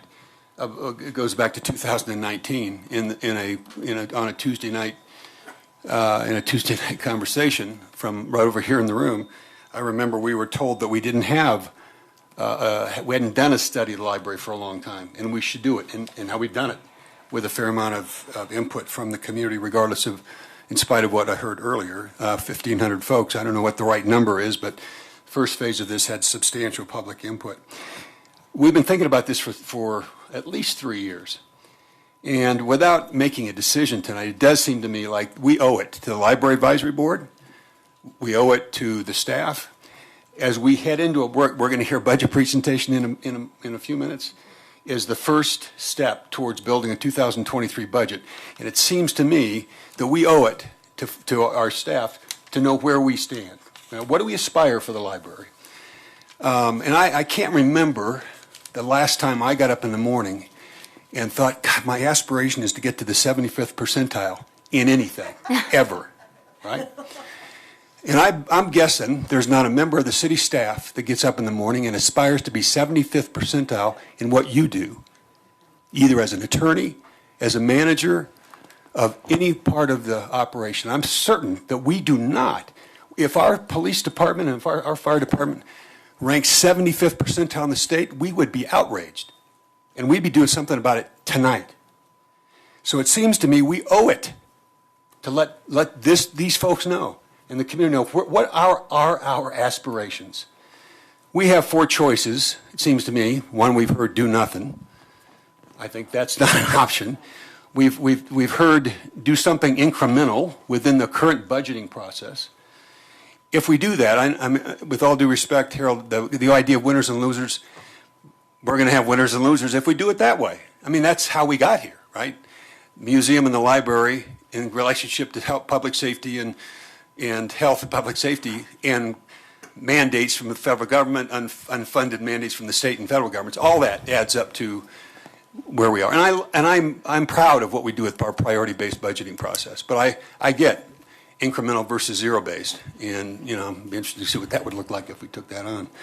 The other options are to create a district, or to go to the public with a dedicated sales tax. I mean, it's not like an infinite set of options. We ought to be pretty clear. What do we have a taste for, or tolerance for, or courage to commit to, with understanding that there is no decision, and the impact on individuals is a huge part of this. We already know the cost of living is pricing people out of town, and we don't want to do that. But I am concerned to let this languish as we head into a budgeting process. I don't know, do you know how many special districts there are in Colorado? Anybody? I don't. How many special library districts? Oh, no, I don't know. It's my impression that we have library districts, that municipalities across the state have moved to a library district for the very reasons that we're having this conversation tonight.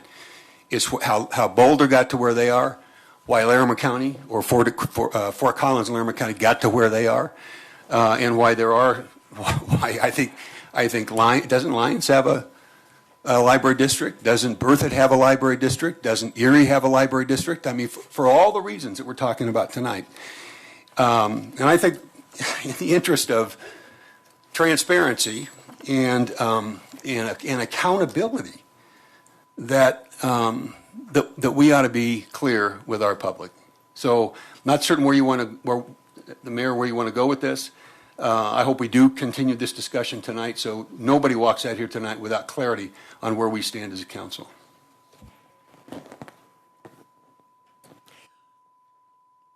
Councilor Yarbrough, would you like to comment? I'm always ready to say something. Thank you for the presentation. Man, there's a lot. This has been going on for a while, and I do want to make sure, I think 100% of us definitely know we need to upgrade this library, like ASAP, right?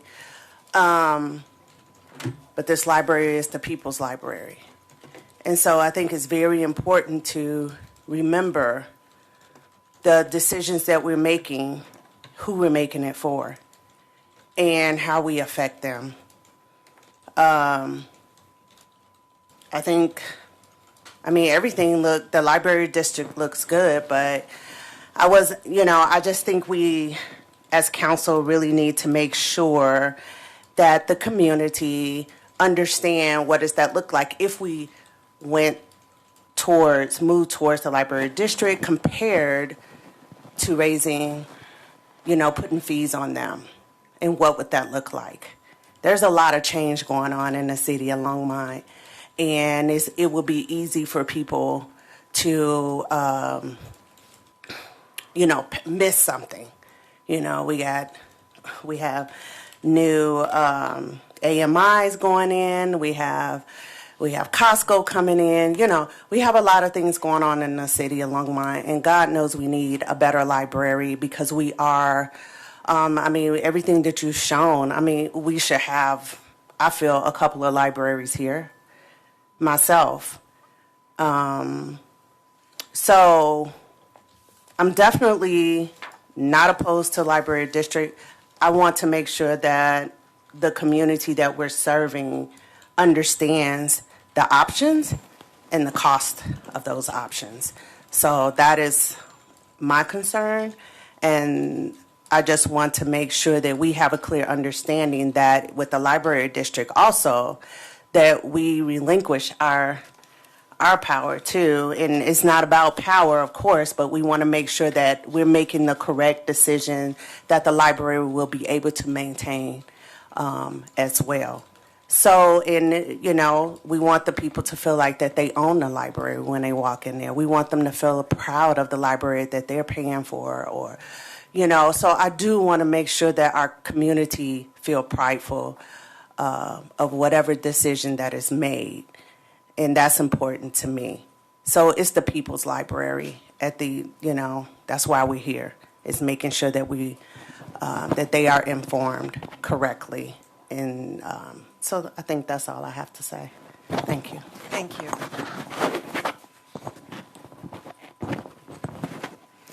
Mayor Pro Tem, would you like to? Oh, okay, go ahead. I'll let Mayor Pro Tem, and then I can jump in. Just in the interest of having all of our opinions heard, I will say just a couple things. And that, either way that the financials go down, whether it be keeping it within the municipality and raising a dedicated sales tax as a funding mechanism, or taking it to a special library district, those both have, their various effects on the, least, those of us who have the least. Because even if you're not a property owner, you're likely renting, and that's going to hit whoever does own that property. And they don't tend to just eat that, And so the other thing I want to talk about, though, is the reality of elections. We do have to be cognizant. We had a failed initiative surrounding a rec center item, and there was probably some messaging issues and things like that didn't go quite right on that.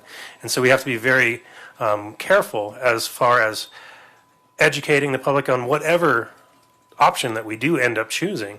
So that's one reason, I would like to, I will probably do a little bit bigger delve into the ramifications financially, because, a lot of also residential metro districts do this. They put in their contracts this is what the mill is per, and this is what it's going to cost for $350,000. $350,000 homes in Longmont really don't exist anymore, and so it's kind of, it doesn't quite hit the same way as actually knowing, maybe a range of what $350,000 maybe what your home's worth, but what is the folks who are paying $800,000 for their homes, or that they're valued at.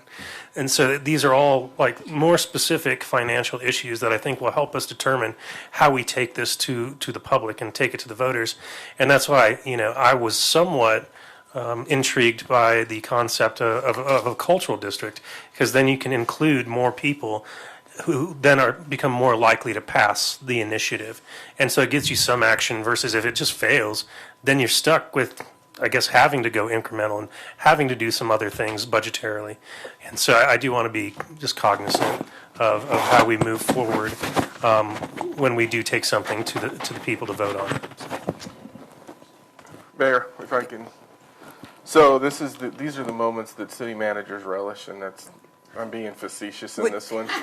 Harold, would you mind, because I think I know where you're going, would you mind if I made a comment, because I haven't yet? Okay, go ahead. Okay. Basically, my comment is to the public.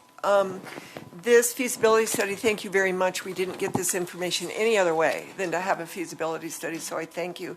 But I do think that I felt that in the presentation it was, and this is my message to the public watching, that City Council and the staff didn't care enough about the library to fund it, and that bothered me a lot.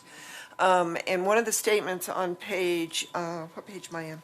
44, at the bottom of page 44 in the feasibility study, and it continues at the top, is that it says that the library services fund was put into the general fund. It is my understanding, and Jim Golden, you can probably clarify this, that even though that those dollars for the library were put into the general fund, were they not used to buy library books?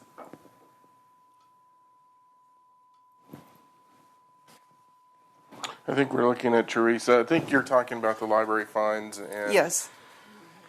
From this report. So the library is in the general fund. And so all of those fines, fees go into the general fund. Then the general fund apportions and allocates funding to the library out of its other tax-based revenue, which is both property tax and sales tax. And so I think Jim and Teresa will have to clarify this, is that what's the total funding to the library versus what are the fees that are coming in? It's obviously more is coming in tax supported than in the fees. A little bit different than an enterprise fund where it's all fee and use supported in some of those cases. So the statement then, I didn't think is either not correct or is misleading, because it does say that the library services fund balance has been transferred from the library services fund to the general fund and reflected as a library division dedicated revenue there. So that's very confusing, and it sounds a bit like we are taking from Peter to pay Paul, and it just didn't make sense to me. Jim's coming down. Okay. He's got the detail. Mayor Peck, members of council, Jim Golden, Chief Financial Officer. So there's an annual transfer from the library service fund to the general fund for books. So, Okay. I mean, they're still being used for library expenses. So, I mean, the transfer is just about where is it accounted for. Thank you. And that wasn't really explained here. It just sounded like it went into the general fund to be used wherever the general fund wants to use it. So I just really wanted to make that clarification. And to the public, I would like to explain how things come to City Council.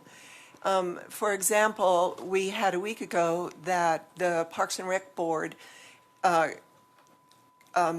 asked us to please consider in this budgeting process a rec center.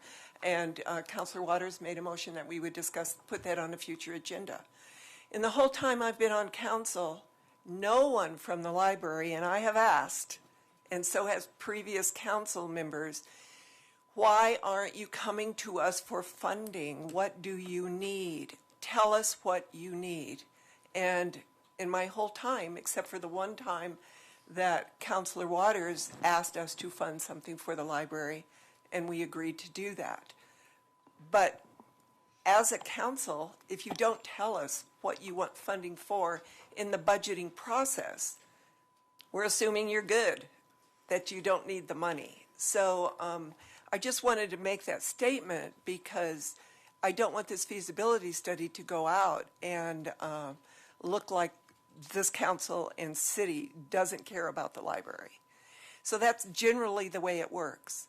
So, and my other question is, of the people that here, how many of you are actually on the library board? 2 of you. So it'd be, yeah, the woman that spoke, yeah. So it'd be interesting to, yes. Okay. So is this also the consensus of the library board to do a library district? Because they are our advisory board. And that's kind of where I haven't gotten a good feel. We discussed the issue last night, and the board's position. Can you come up, please, Mark? Mark Springfield, Longmont Library Advisory Board. The board discussed the issue of district libraries last night, and it was the general opinion of those members that we didn't want to recommend it at that point in time without having the benefit of hearing the discussions tonight. Okay, so the board is not recommending a library district? It's not recommending one either. It's just recommending that we hear more information. Great, thank you. That's what I wanted to hear from the advisory board. Thank you for that. And with that, I am done. So, I think one, and you can probably sit down because I'm going to go. One of the things that I know I'm compelled to talk to council about is we've got to be really careful in how we look at this and not look at it in terms of solely this is a library issue because as was stated, we know that the Recreation Advisory Board has asked us for a new recreation center. We know that the Museum Advisory Board has talked to us about additional funding to leverage private donations. And so as part of this, I think we have to be cognizant of the big picture because if we're not careful, we could really impact some other things in ways that we're not thinking about today.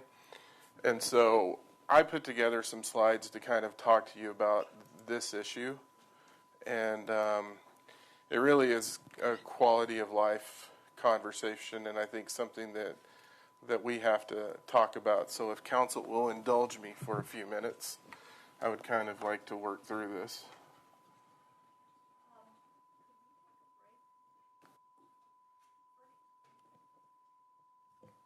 That's fine with me. How do the rest of you feel? Are you willing to wait? We've been almost 2 hours, so. Yeah. We'll take a 5-minute break.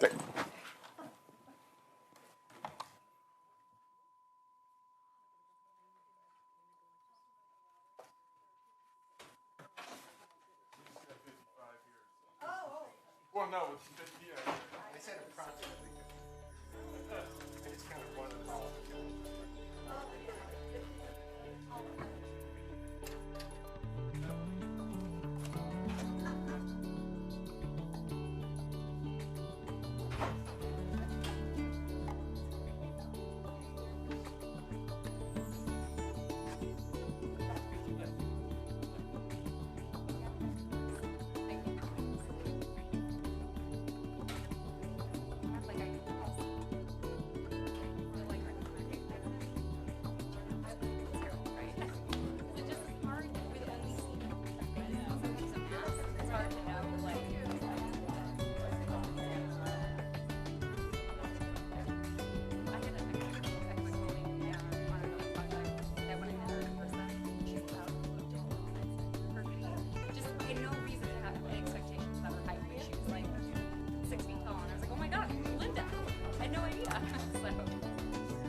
But what we know is so we've done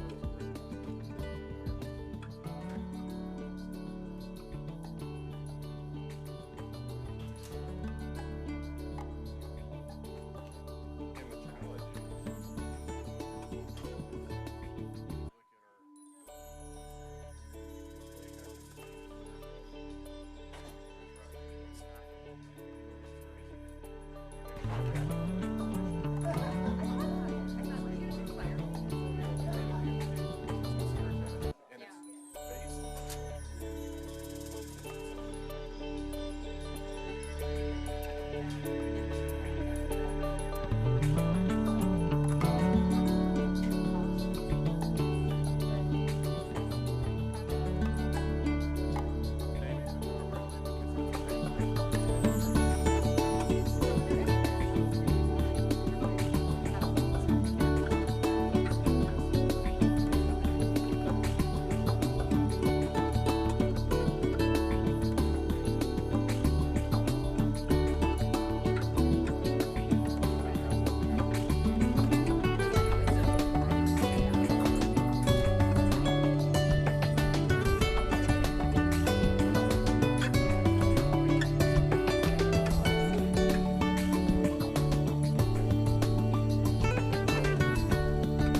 We will resume as soon as we get Councillor Hidalgo Ferry.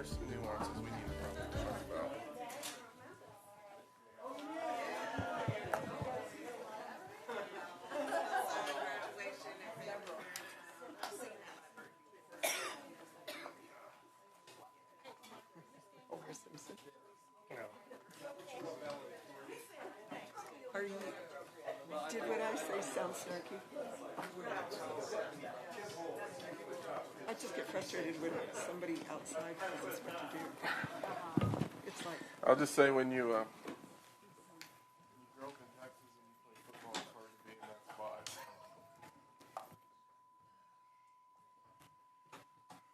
You ready, Mayor? yes, we are. Thank you. So, as I was saying, I think, part of my job is also to say to you all, here's what I think we also need to look at. And I think it is, as we were evaluating this, I kind of go back to what I said earlier in this, and we were actually just talking about it. What did I take from the study? I took, we're not funding our library where we need to be, and we need to fund it at a higher level, and we need to figure out what that higher level is and what it entails. At the same time, and this is, I think, a good transition into the next topic, which is the 2023 budget. These other things are coming at us full force, too, as we see it. And I wanted to ensure that council's seeing a broader picture and know what else is going to come in play. You all obviously know that you voted on accepting the resolution from the Parks and Rec Advisory Board regarding the Recreation Center. We've all talked about the museum coming forward with needs. And so what we did is we really said these are really all quality of life components that we're seeing coming at us from different areas in our community and our organization. And we saw that actually in the failed bond attempt when we looked at our rec center and swimming facility and things like that. And that's what, frankly, as we talked about why did that not go well and really understanding what were all the nuances in it,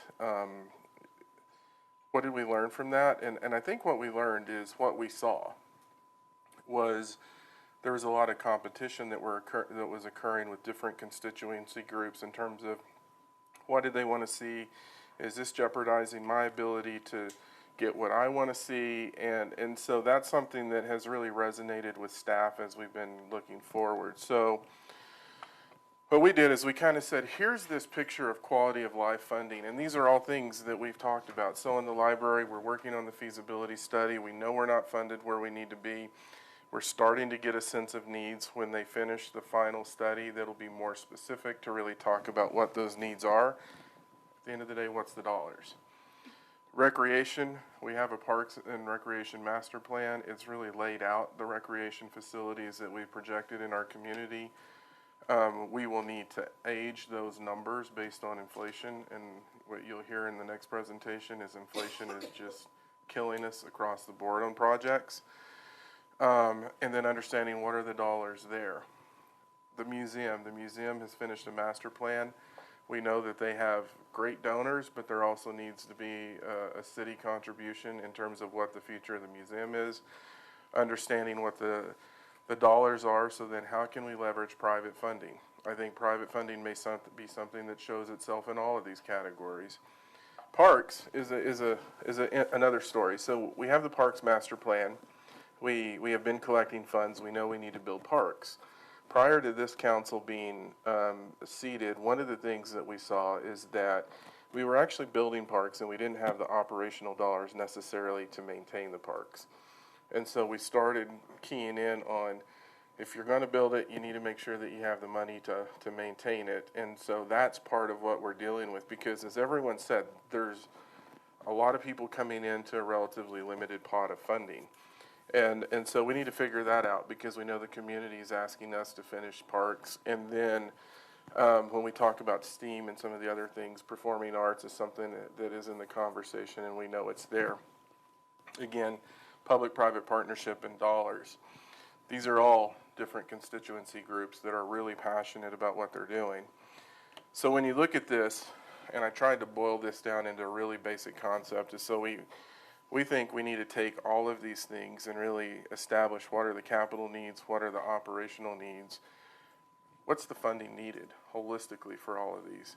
And then what does that mean in terms of a potential revenue increase, or as you'll see, there's other options.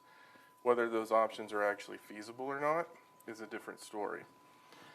So when you look at the funding options, the first one, reduce funding or eliminate operations and redirect to the quality of life operations.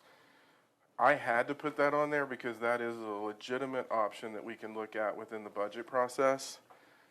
Will that impact the community? Absolutely, it'll impact the community, and there will be things we can't do. We could create a dedicated tax for quality of life that includes all of this, to the point that some of you have made, to say, how do we bring these constituency groups together? So we do our best to minimize winners and losers in this process, knowing that not everything can happen. We can't be all things to everyone, I think, which is the other conversation that's come in on the district.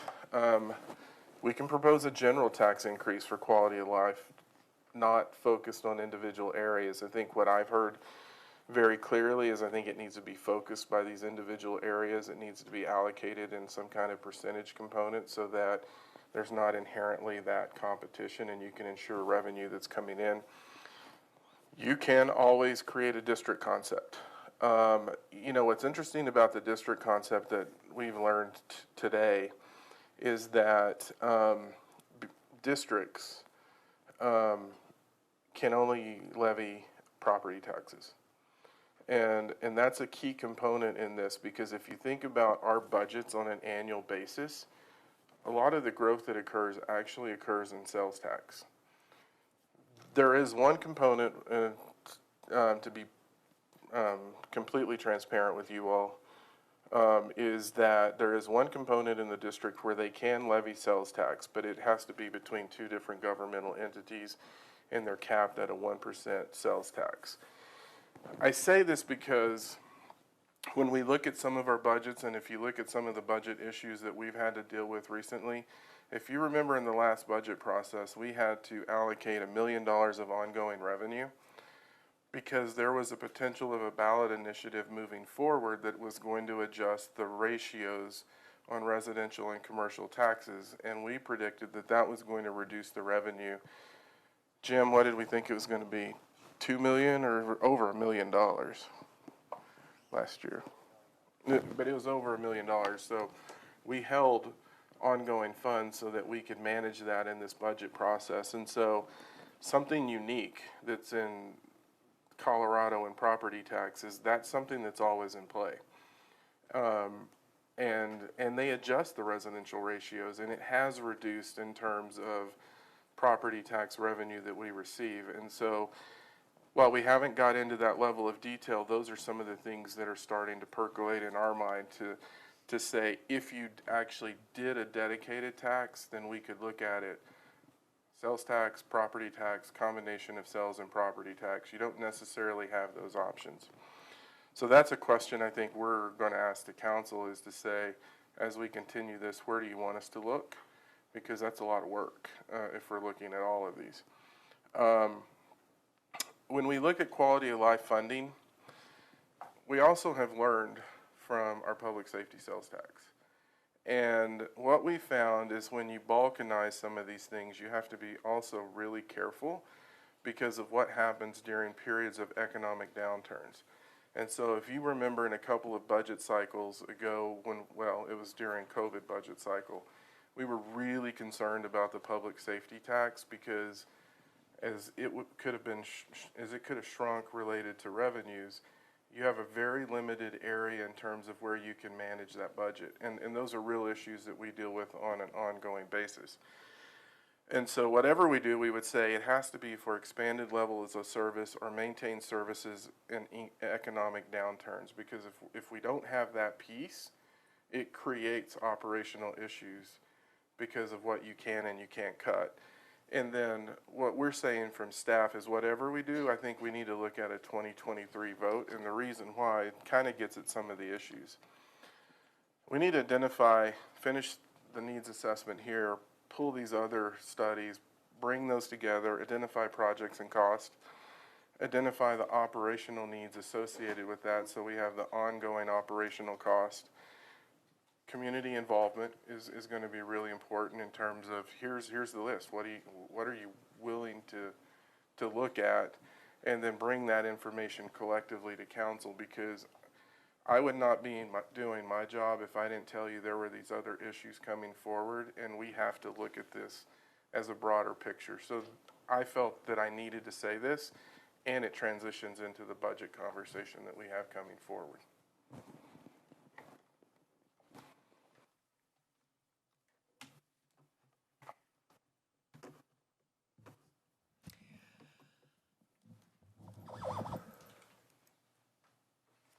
So this is also very interesting. Let's open up discussion on this.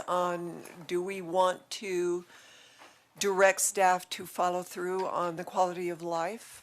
To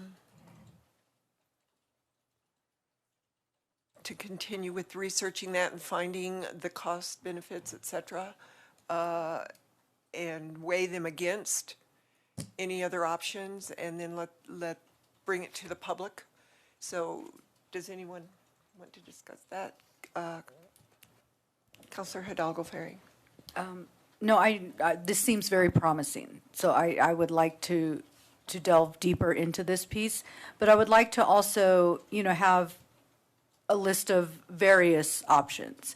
I mean, our goal is to really come up with, those innovative ways, and because what we're doing isn't sufficient. So, I guess I would make a motion for staff or direct staff to bring back a list, a detailed list of our options that include the quality of life funding, so we can weigh kind of chime in and make our decision based on that itemized list. Okay, it's been moved by Councilor Hidalgo-Ferry to direct staff to bring back options with an itemized list of, or bring back an... and that's been seconded by Councilor Martin. Let's open that up for discussion. Councilor, let's see, your number is 7. I'm going to go with, whoops, turn on your microphones again, please. I'm number 8. Yeah, I know. I was trying to get to number 8, but 7's first on the list, so I've got to do Councilor Martin. Yeah. Thank you, Mayor Peck. I would like to point out something, and I intend to talk about it more in the specific budget thing. I think that this is one aspect of the right approach, because as we go to a more urban city, these quality of life features of the city are going to become more and more important for the basic livability of the city. So I think this is absolutely the right approach. There is an aspect of it that I would like to point out, which is systems thinking about how we address these things. And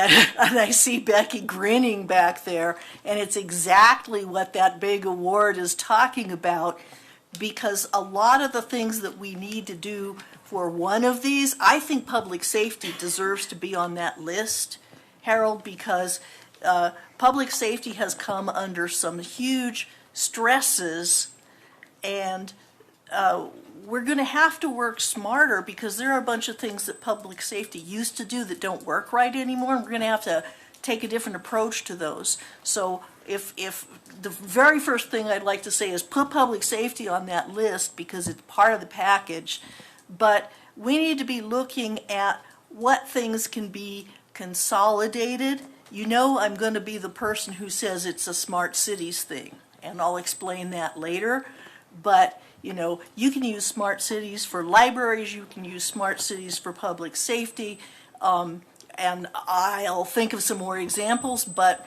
if we have general capability for that, we don't need to hire as many more people, for example, and some of those people, since we're going to be paying them a lot more, we'd better use them carefully. So what I would like is to include economies of scale and reuse of technology and reuse of organizational capabilities and organizational maturity in how we achieve these things. I know that the city manager is already looking at centers of excellence and reorganization, and this is absolutely necessary to that.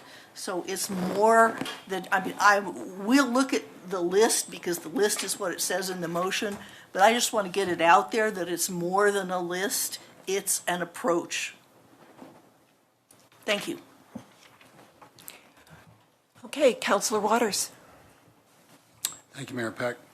So I understand part of the motivation for what you're requesting in this motion is to bring back a way to package a combination of needs to avoid winners and losers, right? So you could put together a proposal, whether or not we can present it to the community in a persuasive way, where it doesn't pit libraries against museum, against the performing arts, against recreators and recreational facilities. I get that's the objective, and I think that's a smart approach. The timing is going to, some folks will grit their teeth, I suppose, or grind their teeth when it's a 2023 ballot question, but I understand you'd rather win it whenever you go than be driven by the calendar necessarily.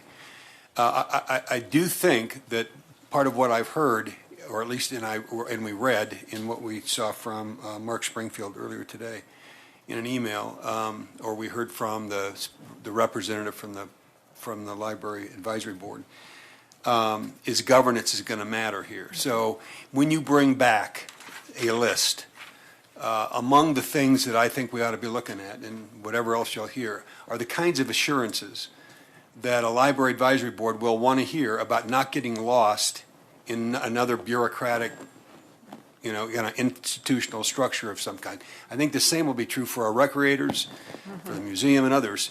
And I know there are ways to do this, whether people, whether it's going to satisfy people, but ways to design governance so that there's a balance of representation, that every entity or every amenity has representation at the governance level. And I think, depending on how we do it, we would have a chance to probably be in charge of that in terms of who gets appointed.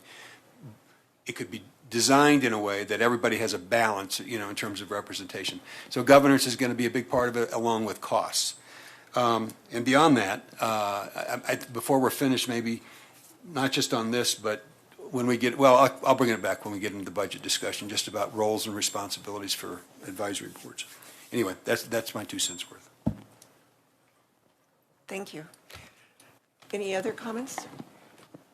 So we do have a motion on the floor from Councillor Hidalgo-Faring to direct staff to bring back options with a list of what that would involve and costs associated with it.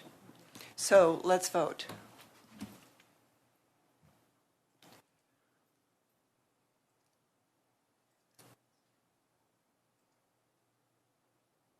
So that carried unanimously. Thank you, everybody. Do you have your direction then, Harold, what you need? Okay. Well, Jim's starting his presentation. I do have to take a break. Oh. Well. Oh, wow. So we're at on the agenda, we are at the 2023 budget discussion.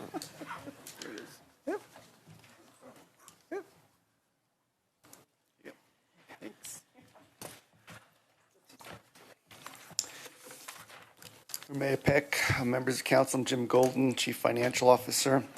So what we want to do, as we have in the past, is weigh in with the council before we get too involved in the budget, let them know what we're facing this year, and give you an opportunity to give us some direction about what you'd like to see potentially in the 23 operating budget. So wanted to go do a brief presentation and then then open up for some feedback. So, whoops, where am I?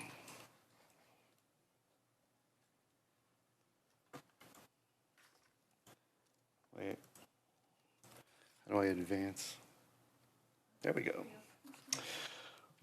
Okay, so this is just an outline of our budget process. We've already begun to have staff prepare budget requests. They're actually due at the end of this month. And then during the next couple of months, our budget staff will be working on that data, and then we will meet with the city manager, review it, and meet with departments to hear about their requests for 2023.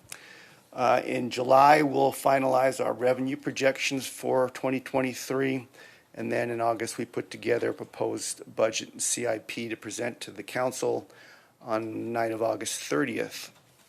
And then in September, we'll have staff presentations, a public hearing, and then in October, council will be able to give us final direction on the budget, and the ordinances to adopt that budget would be considered at that time.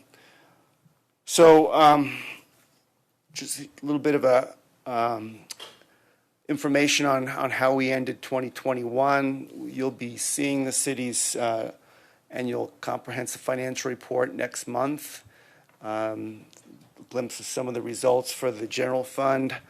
We have a fund balance of $41.7 million, which is $10 million greater than what we ended the previous year with. Much of that $10 million difference is coming down to designated amounts of fund balance. The specific general fund related fund balance is $39.6 million. The difference is fund balances for arts and public places and deposits that we get from developers. So those have to be included within the general fund, but we separate those because they're not basic general fund balances.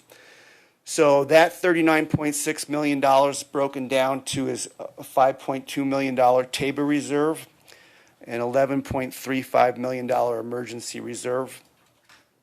$6.3 million is basically carried over from the 2021 budget for amounts that were budgeted but were not totally expended.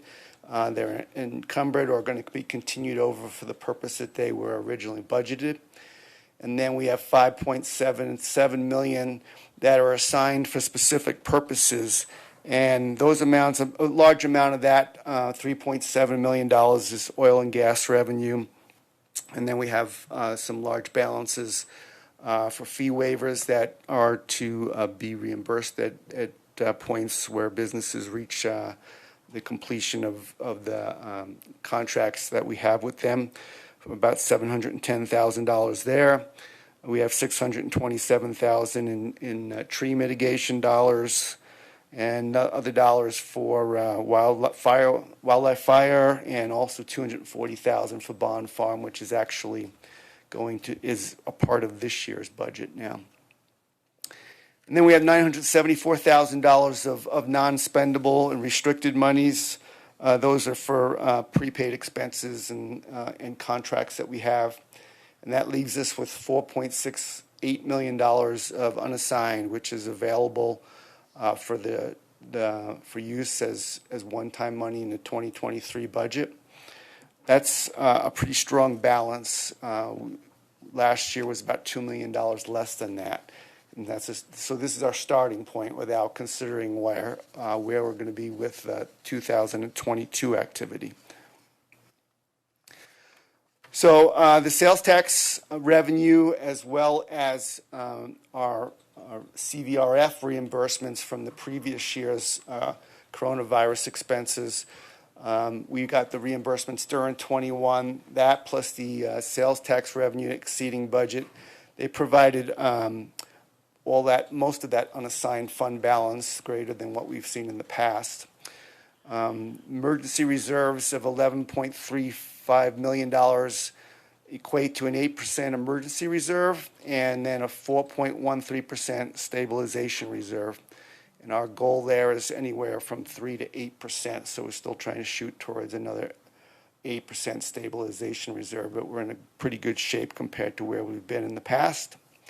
Our public safety fund ends the year with a total fund balance of $11.4 million, and 6.8 of that is uncommitted.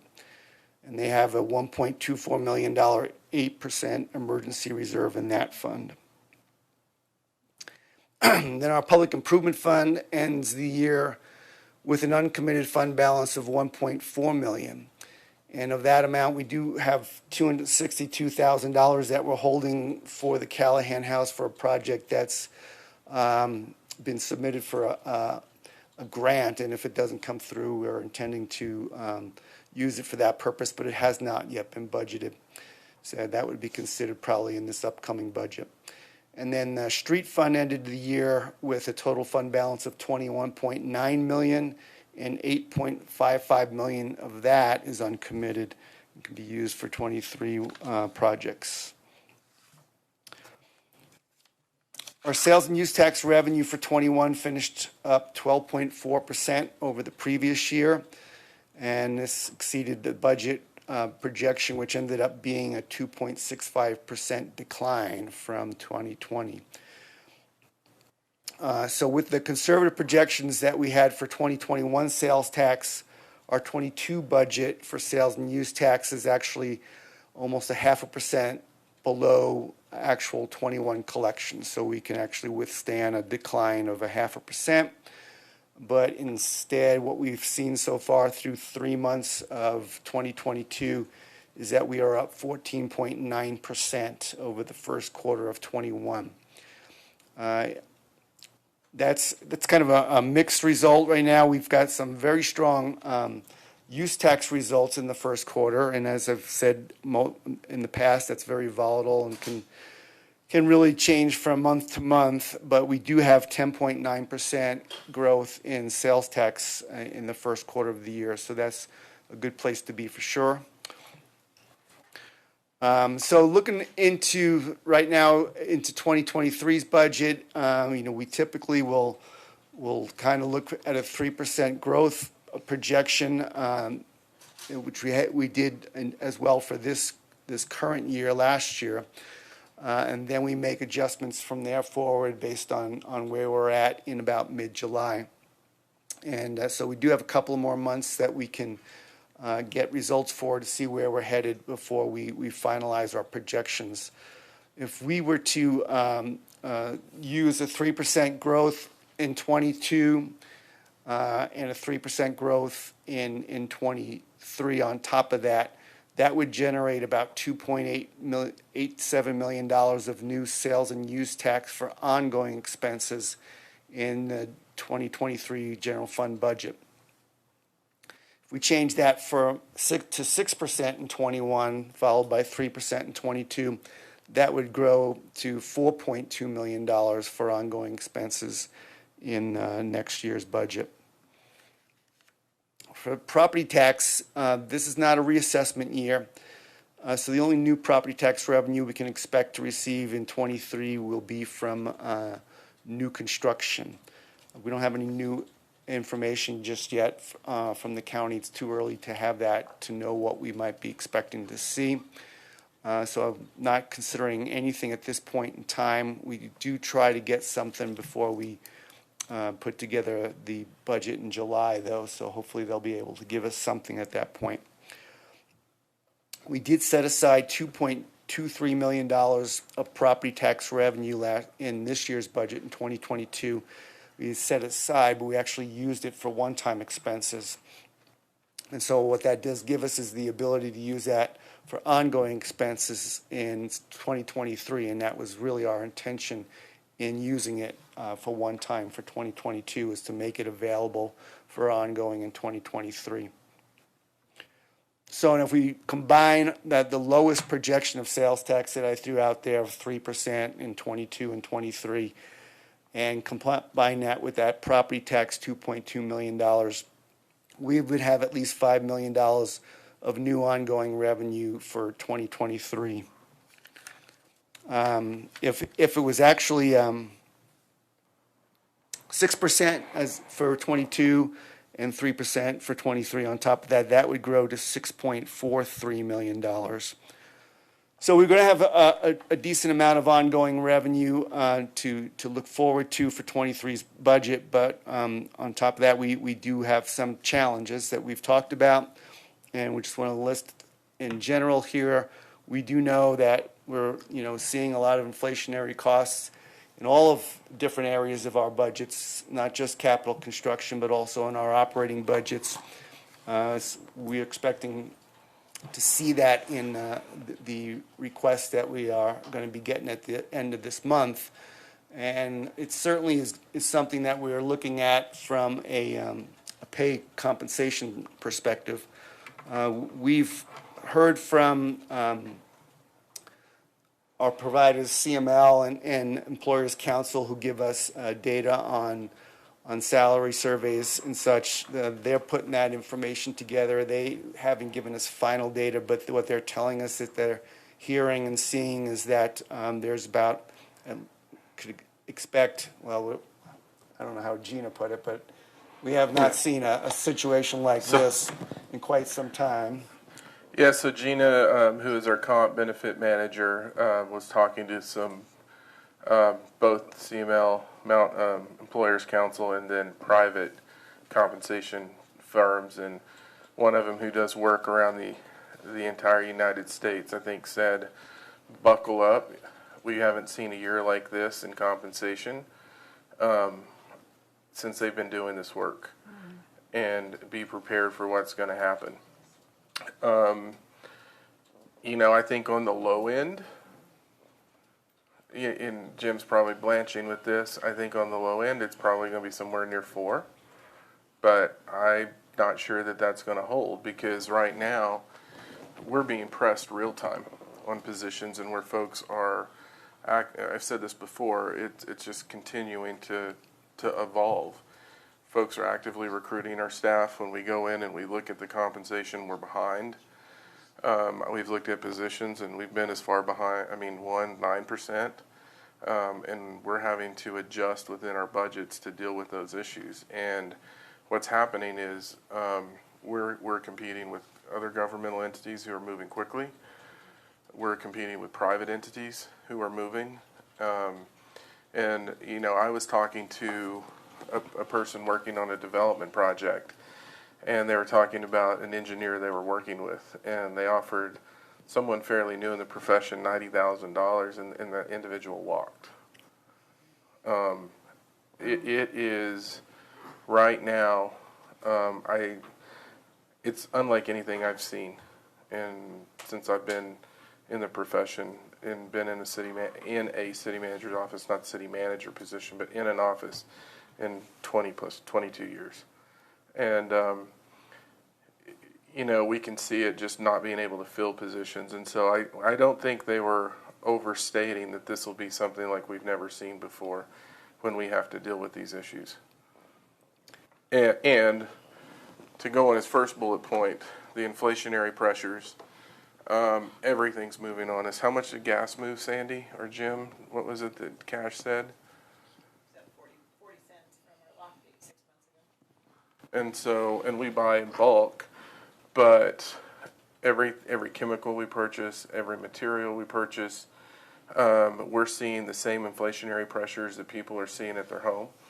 I don't think we have a capital project that right now that is coming in at budget. We may have had one, and it was more technical, but all of our capital projects are coming in over, and we're having to have, we actually moved up some budget meetings to start looking at that and trying to figure out how do we manage what we were planning to do from a capital perspective based on the cost increases.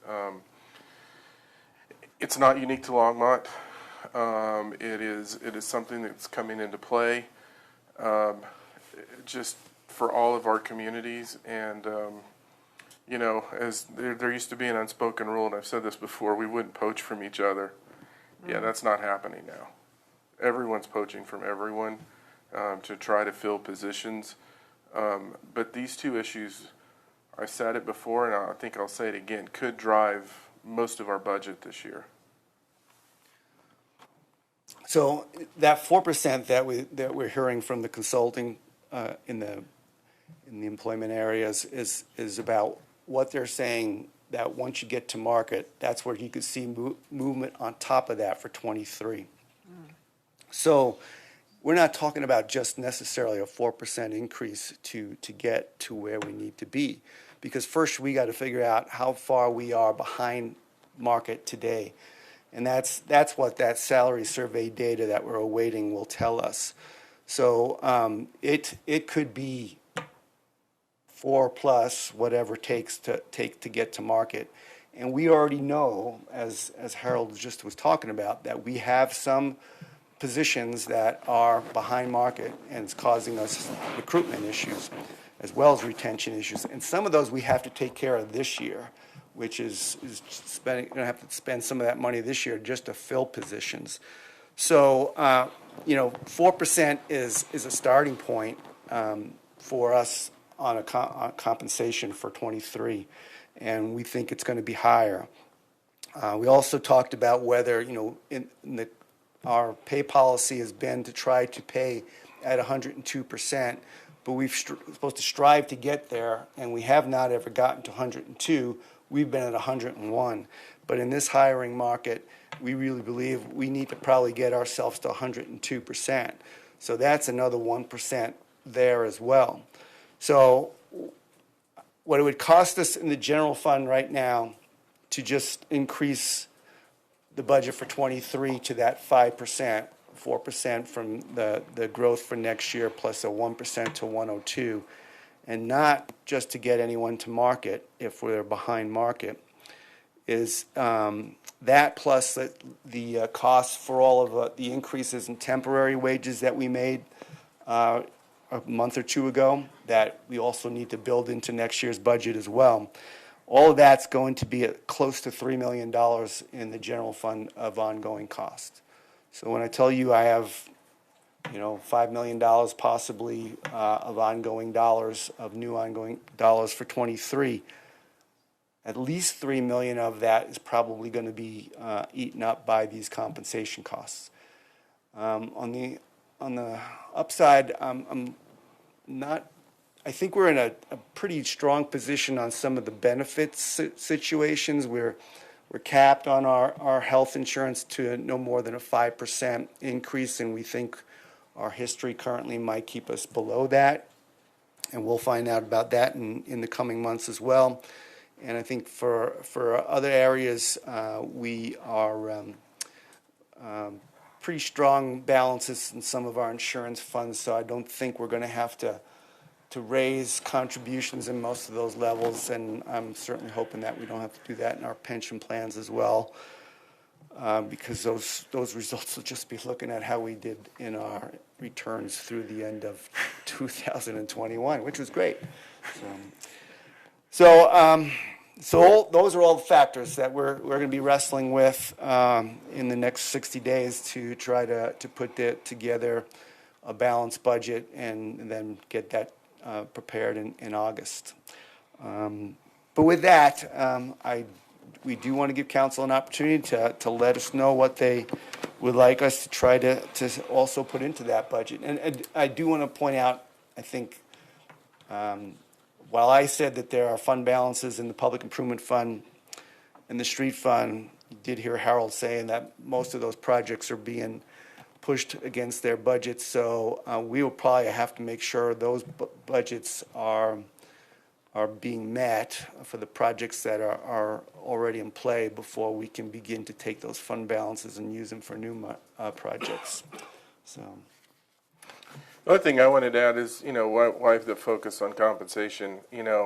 Some of you all have talked to me about this. The bulk of what we spend is actually on salary, and it's individuals who are servicing our community, and the people that make up our organization are the most important part of our organization. And so for us to do what we do, we need to have, the right people in play. And so I think that's why we're really focusing on this.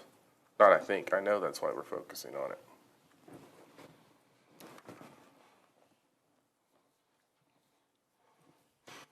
The only thing I will add is you all talk about what you would like to see. I've had one council member send me a list.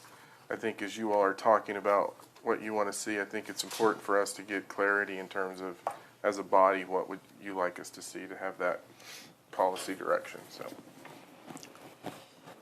So it's opened up for Discussion on prioritizing priority issues. Councillor Hidalgo-Ferry. Thank you, Mayor. So I have a question. So when we're looking at compensation, who does this include? Like as far as which departments, which levels? Everybody. So all across the board from the part-time to? Well, we've adjusted part-time. Yeah, the Right. temp, I mean, but all your full-time employees. That's correct, but the numbers that I were giving you about the 3 million was just for general fund. Okay. So, and I only was doing that because I'm estimating how much we have available. That's where we have the biggest problem about matching revenues with expenses. The enterprise funds are better suited to be able to meet whatever the compensation increases are. But general fund is typically where we're probably not able to meet all our expenses that are challenging us. Okay. Thank you. Oh, you turned me off. I did. Or maybe I moved it and unplugged myself. Turn it on again. Okay.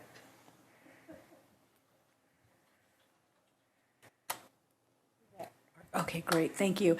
And then, so no, that makes me happy. You know, now I've had conversations with you. I mean, you know, being a member of the negotiations team for our school district, you know, we look at what you budget is where your priorities are. And so to hear our city focus so much on the people, because we can have these great programs, we can have the great services.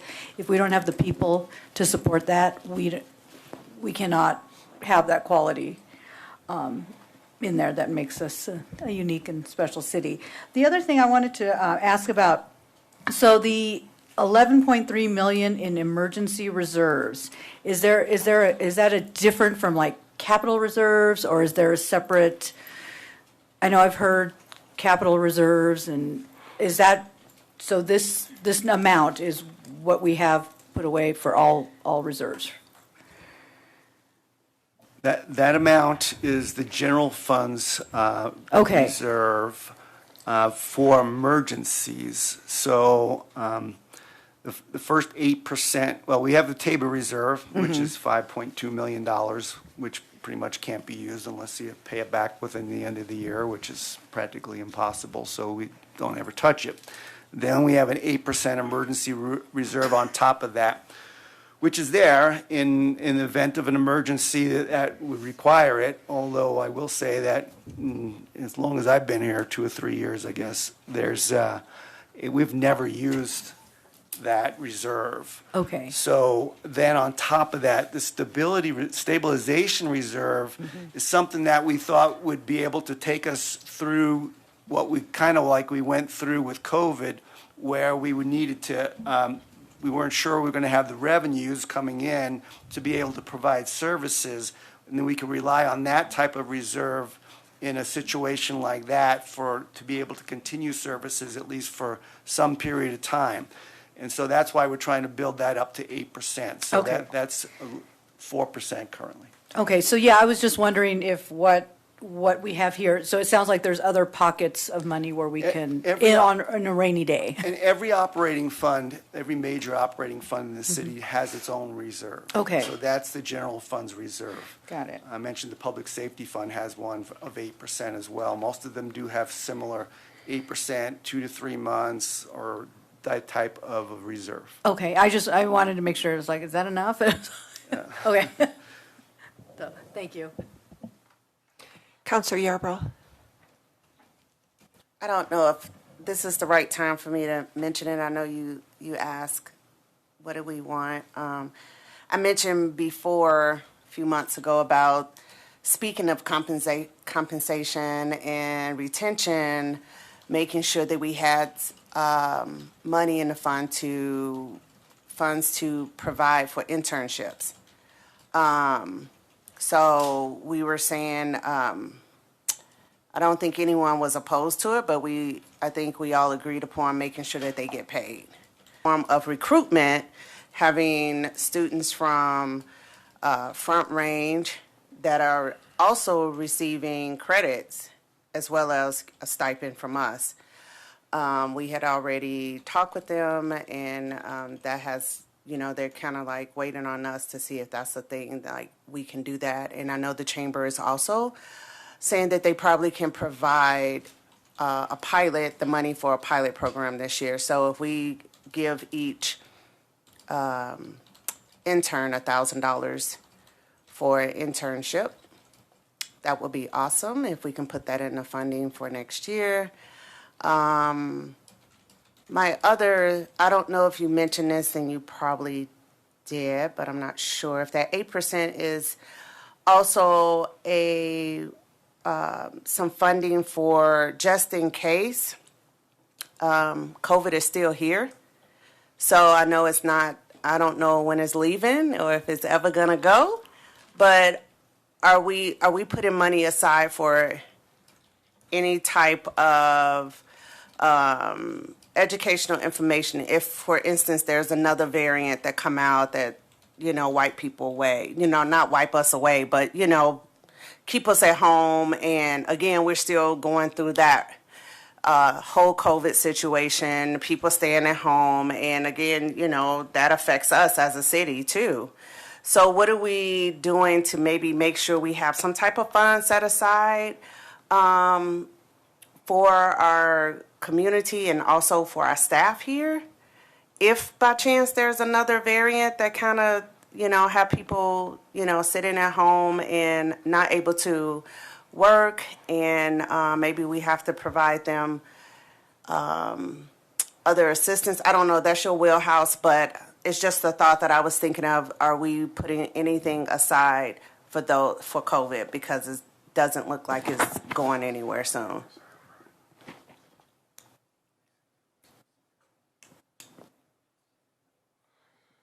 So I think there's a lot of answers to that question. So where we've gotten to as an organization is outside of most of our positions either have to come in if they're in the operational side, because we just need to make sure water, wastewater, sanitate, all of that's working.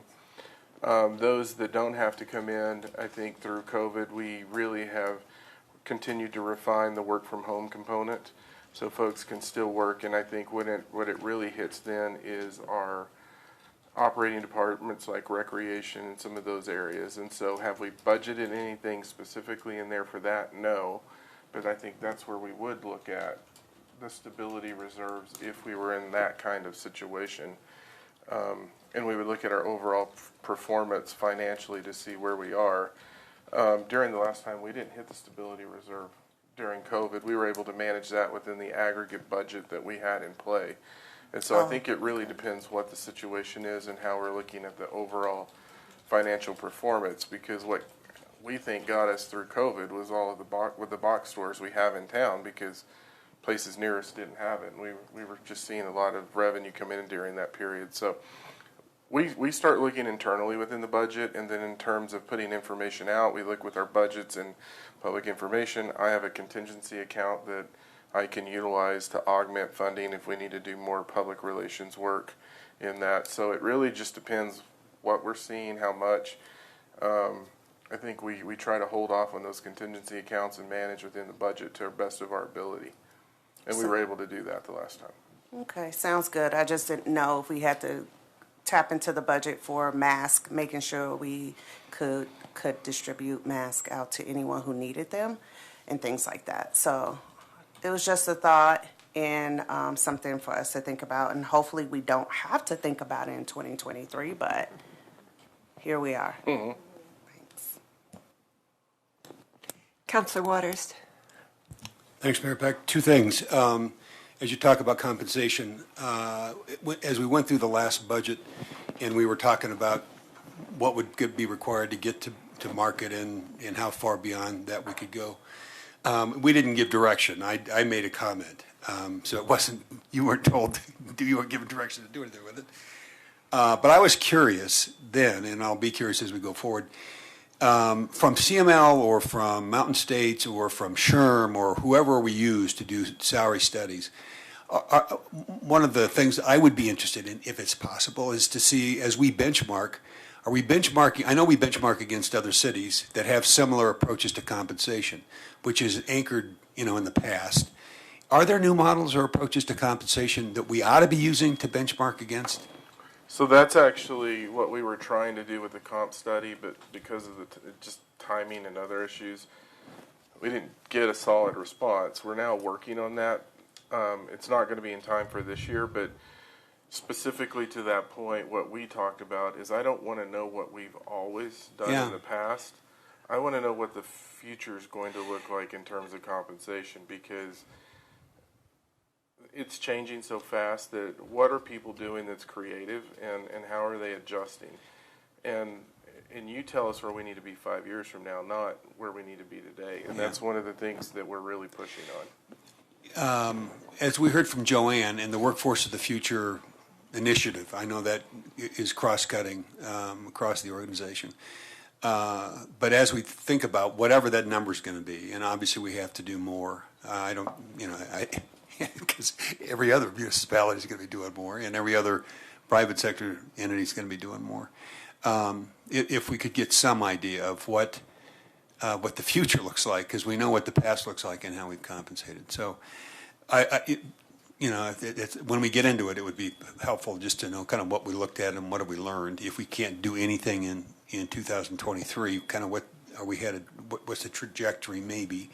I know it's in the context of the Workforce of the Future that we talked about internships as well. So, unrelated to the numbers, but just related to the process. I wouldn't want, I see Mark sitting up there, I wouldn't want the library advisory board or any advisory board to get the message from this meeting. I know this wasn't your intent, Mayor Peck, that somehow where we are with the library budget is a result of the library advisory board not coming and lobbying us, right? I think that's a message we'd want. I would not want to send the message to 22 boards and commissions that the way to build budgets is for them to lobby the council. We all are liaisons and have that information and can feed that into the process.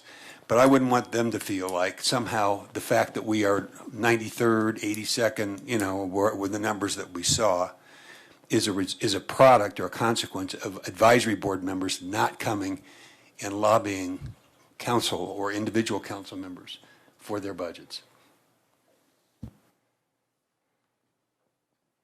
Good point. Councillor Martin.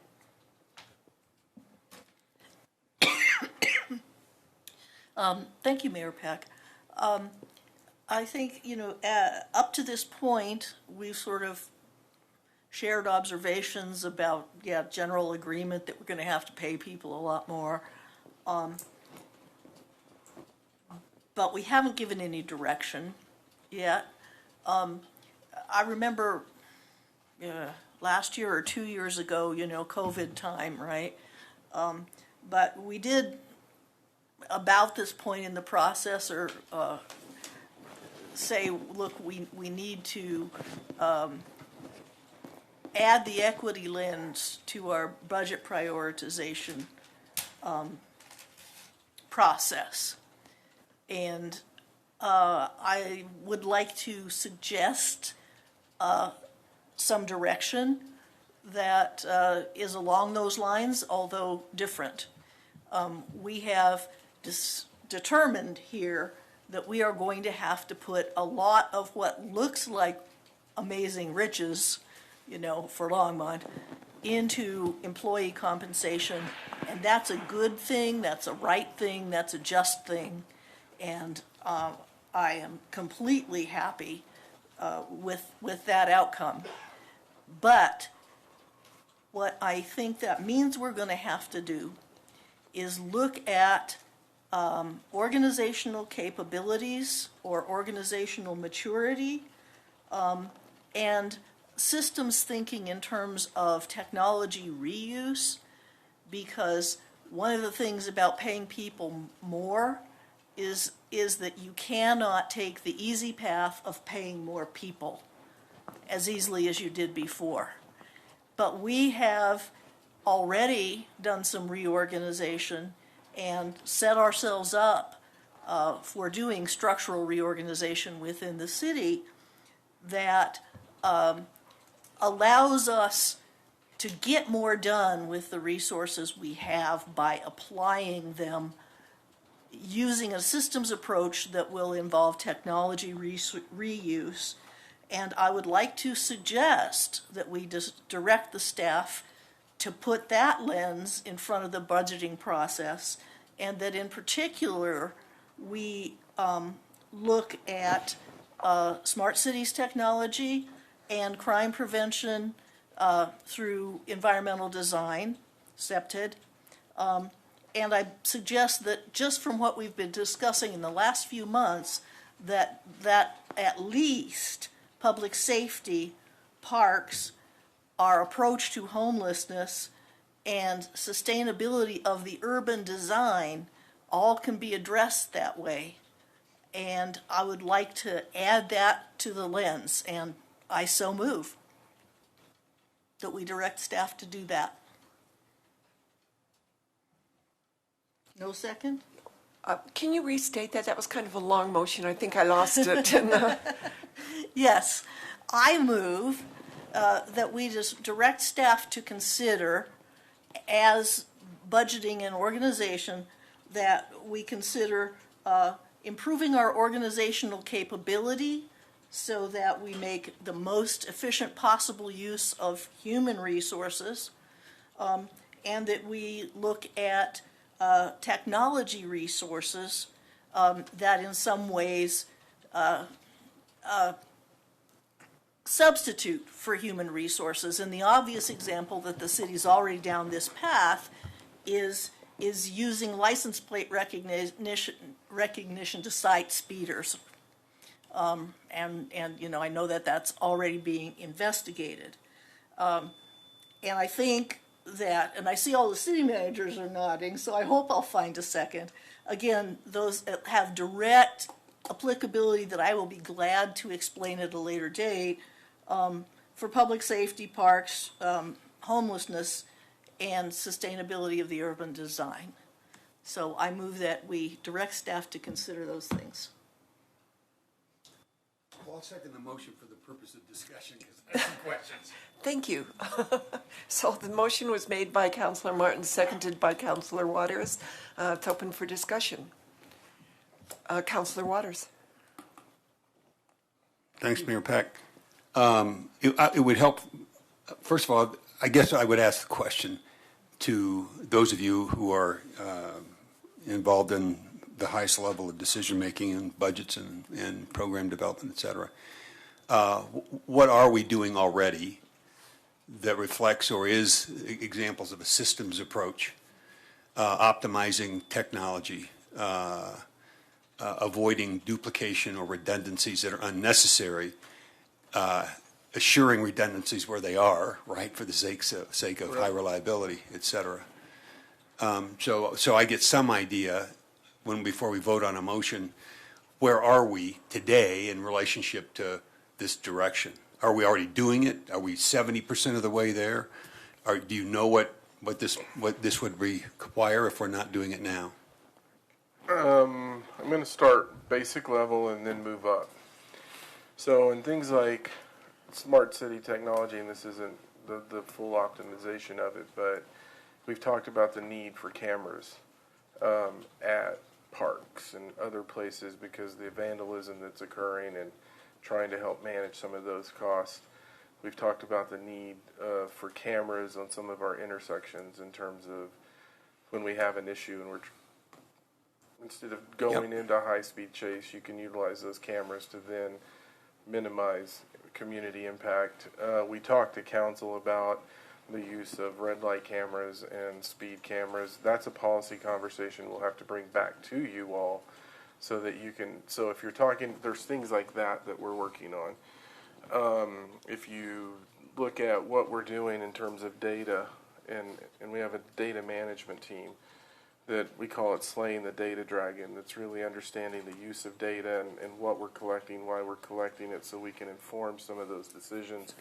That's still not in its infancy stage, but it's probably in its toddler stage in terms of where they are and where they're moving. And I think out of that, there will come some things. I think as they're talking about the component of caring communities and how do we connect people via technology so that we can better serve them as a whole person. We're looking at that piece and how do we develop it. So that's kind of what's going on. I think there's if you look to the future, we've got to look beyond even that, and that's the work that multiple staff has been involved in. Becky's obviously from What Works City.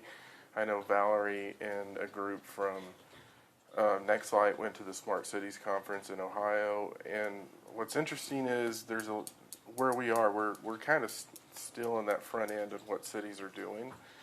But in the camera system, for example, James Brown in public safety is working across the organization with, used to be Sandy, now it's Valerie and a team, to really look at Project NOLA, which is a more comprehensive use of technology and cameras to even open it up for business owners. So, and then it's, once you get that in place, it's how do you bring the technology behind that to then inform and let us know what's going on. But those are things that we're still working on. That's here. I'm not sure beyond that. You know, smart cities can mean what Bob Allen does, where we're evaluating road temps and looking at the images, determining what mix we're going to use of mag chloride and how they're going to do it. So we do some of that as well. But I think it's bringing everyone together via these teams that we've built to look in the future. I don't know if that's what you're talking about. Well, so it'd be helpful before we cast a vote to know what's more or different in terms of this motion than what the city is already doing.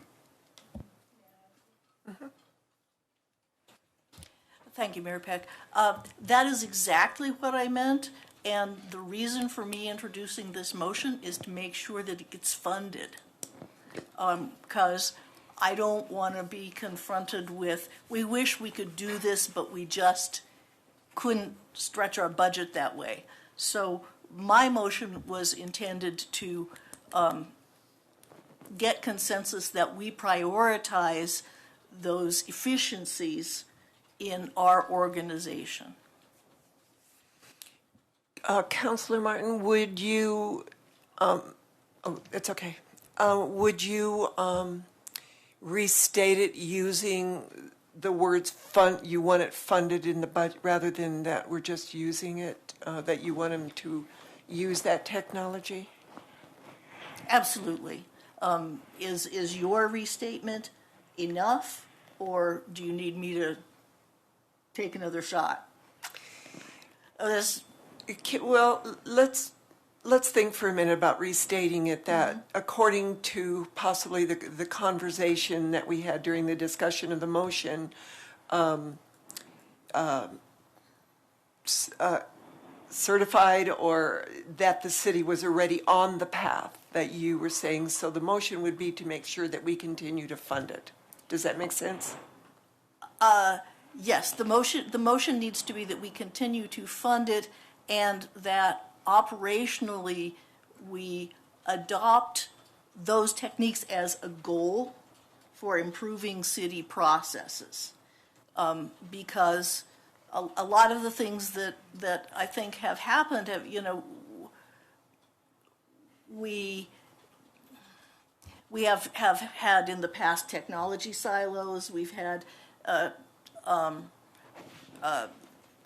repeated efforts, and this is what I'm trying to say is, and I think when I said that we see this as a lens, the same as the idea of an equity lens, is that we're looking for a process improvement lens of organizational capability, and when we look at the projects that we fund, look at them that way. Do they meet this criterion?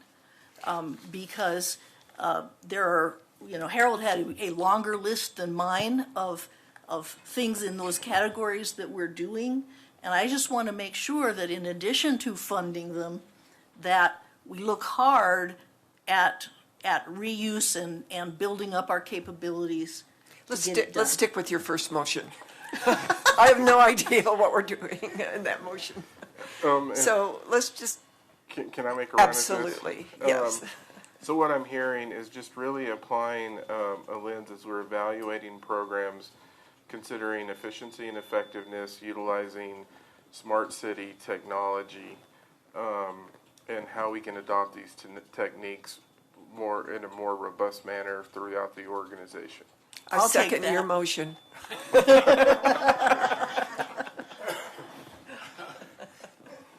But I think that's what I was distilling down out of the motion. Is that the motion I seconded?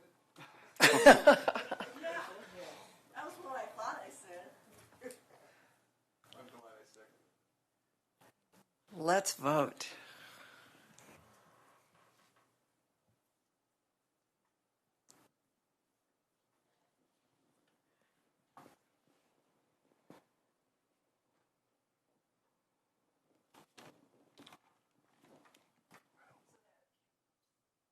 That carried unanimously. Thank you. That was quite an interesting little discussion there. Does anyone else on council want to give some priorities to this budget at this moment? So I do want to make a statement, basically an motion, because last December I made a motion to use the 1/2 of the marijuana tax that was not used for housing for mental health. I would move that we change that. What I forgot to put in there was that it should be in perpetuity. So it would end this year, and my time's up. It was. I forgot to talk. I'm getting a little slap happy here. So I move that we use the second half of the marijuana taxes not only for mental health, but for addiction. I see a funny face on Eugene.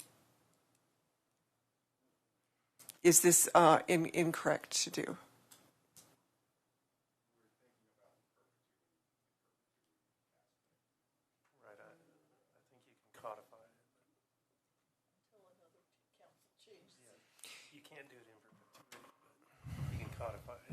So it's not a one-time. Ongoing is the word I need. Okay, ongoing. Okay.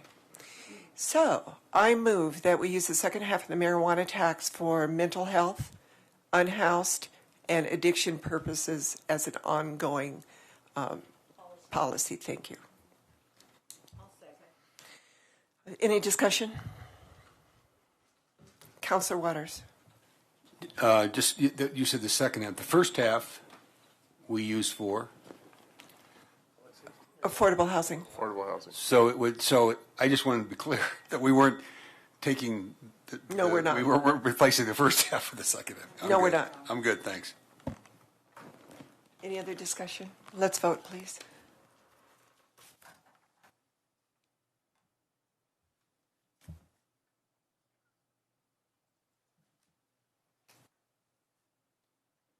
That carried unanimously. Thank you.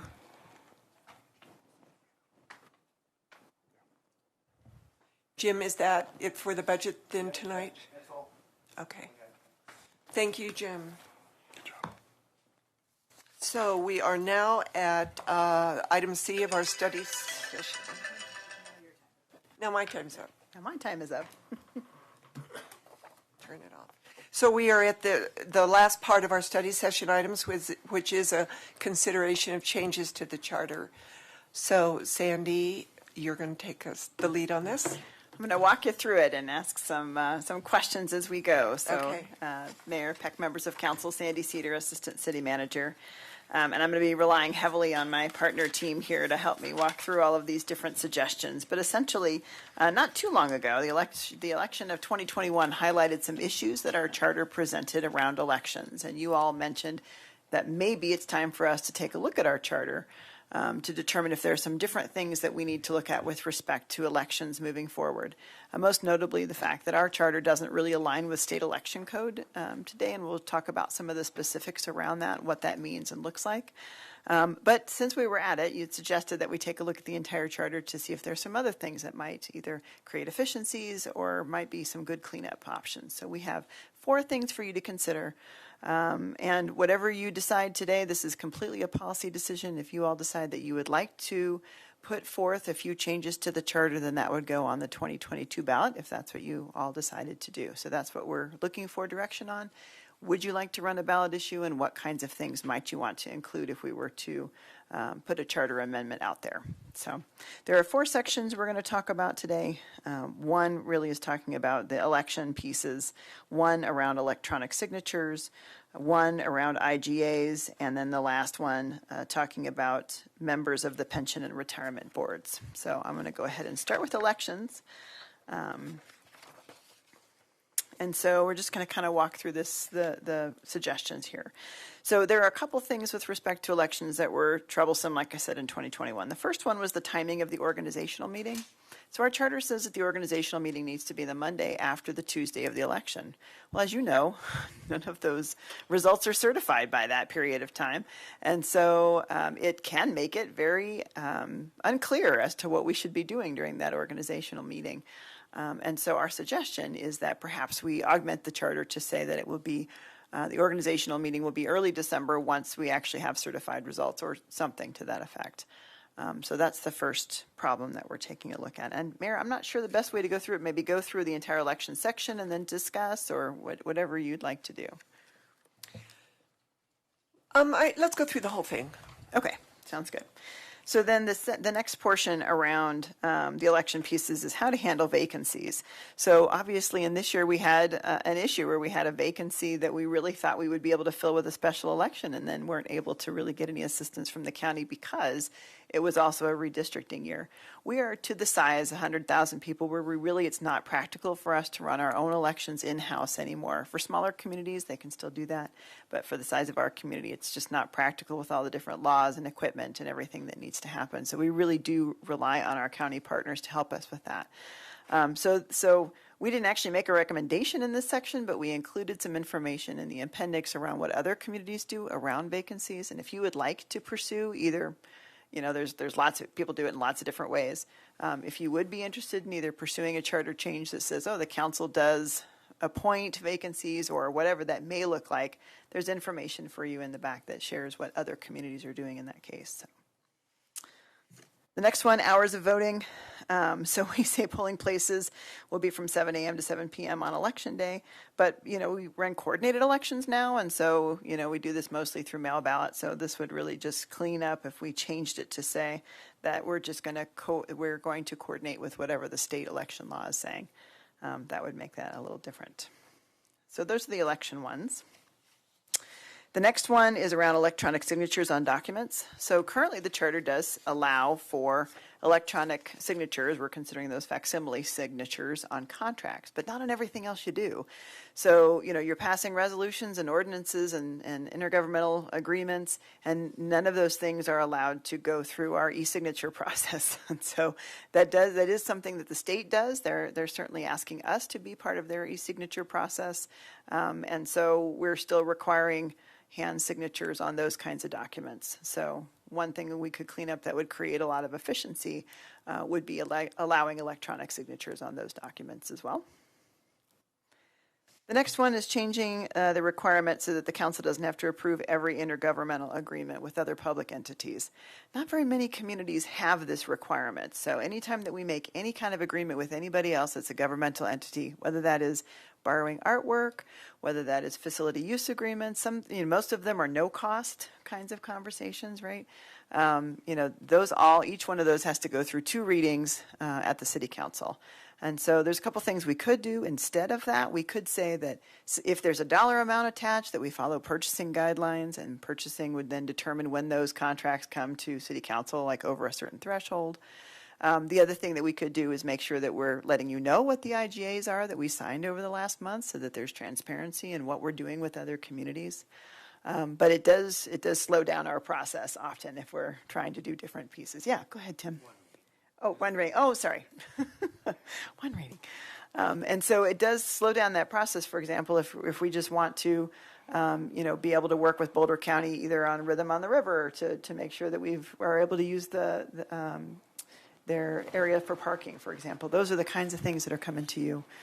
We've also included in the attachment a list of all the different IGAs that you've approved so that you can take a look at what we're talking about. Yeah. Okay, and the last one, Modifying the charter so that pension and retirement board members don't have to be registered voters.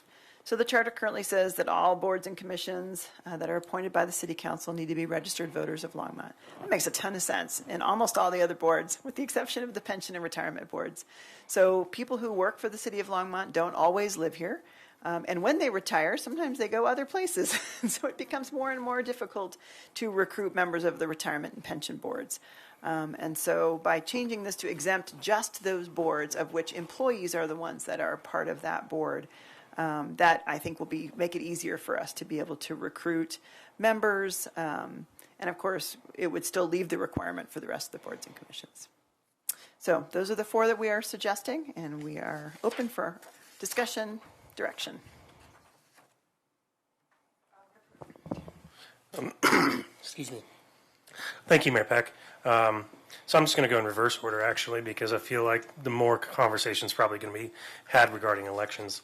As far as the retirement and pension boards, I think that's actually not just an issue of diversity, but of equity, in the sense that how many employees currently don't live in the city of Longmont have no ability to try to get on and have a say in how their retirements and pensions are dealt with. So I think that makes 100% sense, and I would be behind that change. As far as intergovernmental agreements, that doesn't make me feel uncomfortable. I think the $50,000 threshold is probably appropriate. I'm not sure how you came up with that number, but that's from our purchasing code. So we would just follow along with whatever the purchasing code says. So if the purchasing code changed to 60,000, then that would be the threshold for IGAs come into city council as well. Yeah, that doesn't really bother me. I think the electronic signatures make sense as well. Having gone in and myself had to sign documents, when filling in for Brian last few years. So I think also being consistent with some of the other governmental entities and how they're dealing with it, because I think that was made a note in the packet that some governmental entities would very much prefer that, and we're not doing it. So I can definitely get behind that change as well. As far as city charter regarding elections, I think this was kind of a unicorn year in how that all worked out with the redistricting, and also how our election played out. I'm not real comfortable in council appointments to the city council, so I would not necessarily be in favor of that. I'm kind of fine with the status quo as far as that's concerned, but I definitely do agree with the organizational meeting being moved. My question would be, would the previous sitting council continue to sit until the organizational meeting in December? Yes? I would think so. Tim? Yeah, the recommendation is that we change the term lengths and the organizational meeting so that they match. Okay, so it'd be December to December instead of November to November. Okay, and so that's kind of my opinion on all the items presented. Thank you. Councilor Martin. Thank you, Mayor Peck.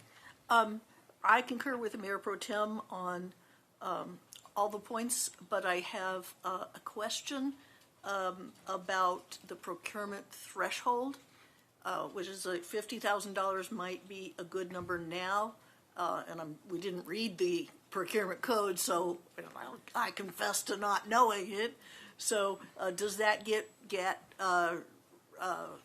revised from time to time to keep up with inflation, especially since inflation is, not the paper tiger it's been for so many years now? How would that work? Yes, it does get revised, I would say, every few years. I think the last revision was maybe 4 years ago, just thinking off the top of my head. And there are several thresholds for purchasing. So anything that's under $5,000 needs no competition, no bids. We just are able to award those. Anything between $5,000 and $50,000 require 3 quotes. And that's currently how purchasing code works today. When I first started at the city, it was $1,000 and $5,000. So we have been able to make those adjustments. Today's is $50,000, but what we would propose is that we just align it with whatever the purchasing code is saying at the time. So that way, and so the $50,000 threshold is when you need an actual formal either bid or RFP. That's the threshold for something that is kind of big enough to need serious competition. And then council has to, if we come back on an adjustment of purchasing code, that comes to council. it either will happen one of two ways. Either it would be part of the purchasing code, or if we change purchasing code to refer to the financial policies, you all set those as well. Yeah. And I would just, again, like to reiterate when it comes to vacancies on the council that I don't want to make it any easier to appoint than it already is. So. Councillor Waters. Thanks, Mayor Peck. So, ditto to what you've heard about IGAs and electronic signatures. And I'm comfortable with the current provisions in the charter that require an election if an opening on the council occurs outside of a year with appointments inside of a year, which is, I think, where we are now, right? Yes. Here's the one question I have about that part of this. A vacancy on the council exists the day a council member would declare or would resign, right? If that's how a vacancy occurs, as opposed to resigning, declaring the intent to resign some date in the future to avoid the need for a special election, right? I could hypothetically, if the criteria were different, I could have resigned my Ward 1 seat effective the November election and declared that early enough so that the clerk could have run a special election to fill that seat, saving the city the expense to run a special election to fill the seat, just like we're now having to do. We can't do because we can't get the clerk to do it. But I would have been willing to do that.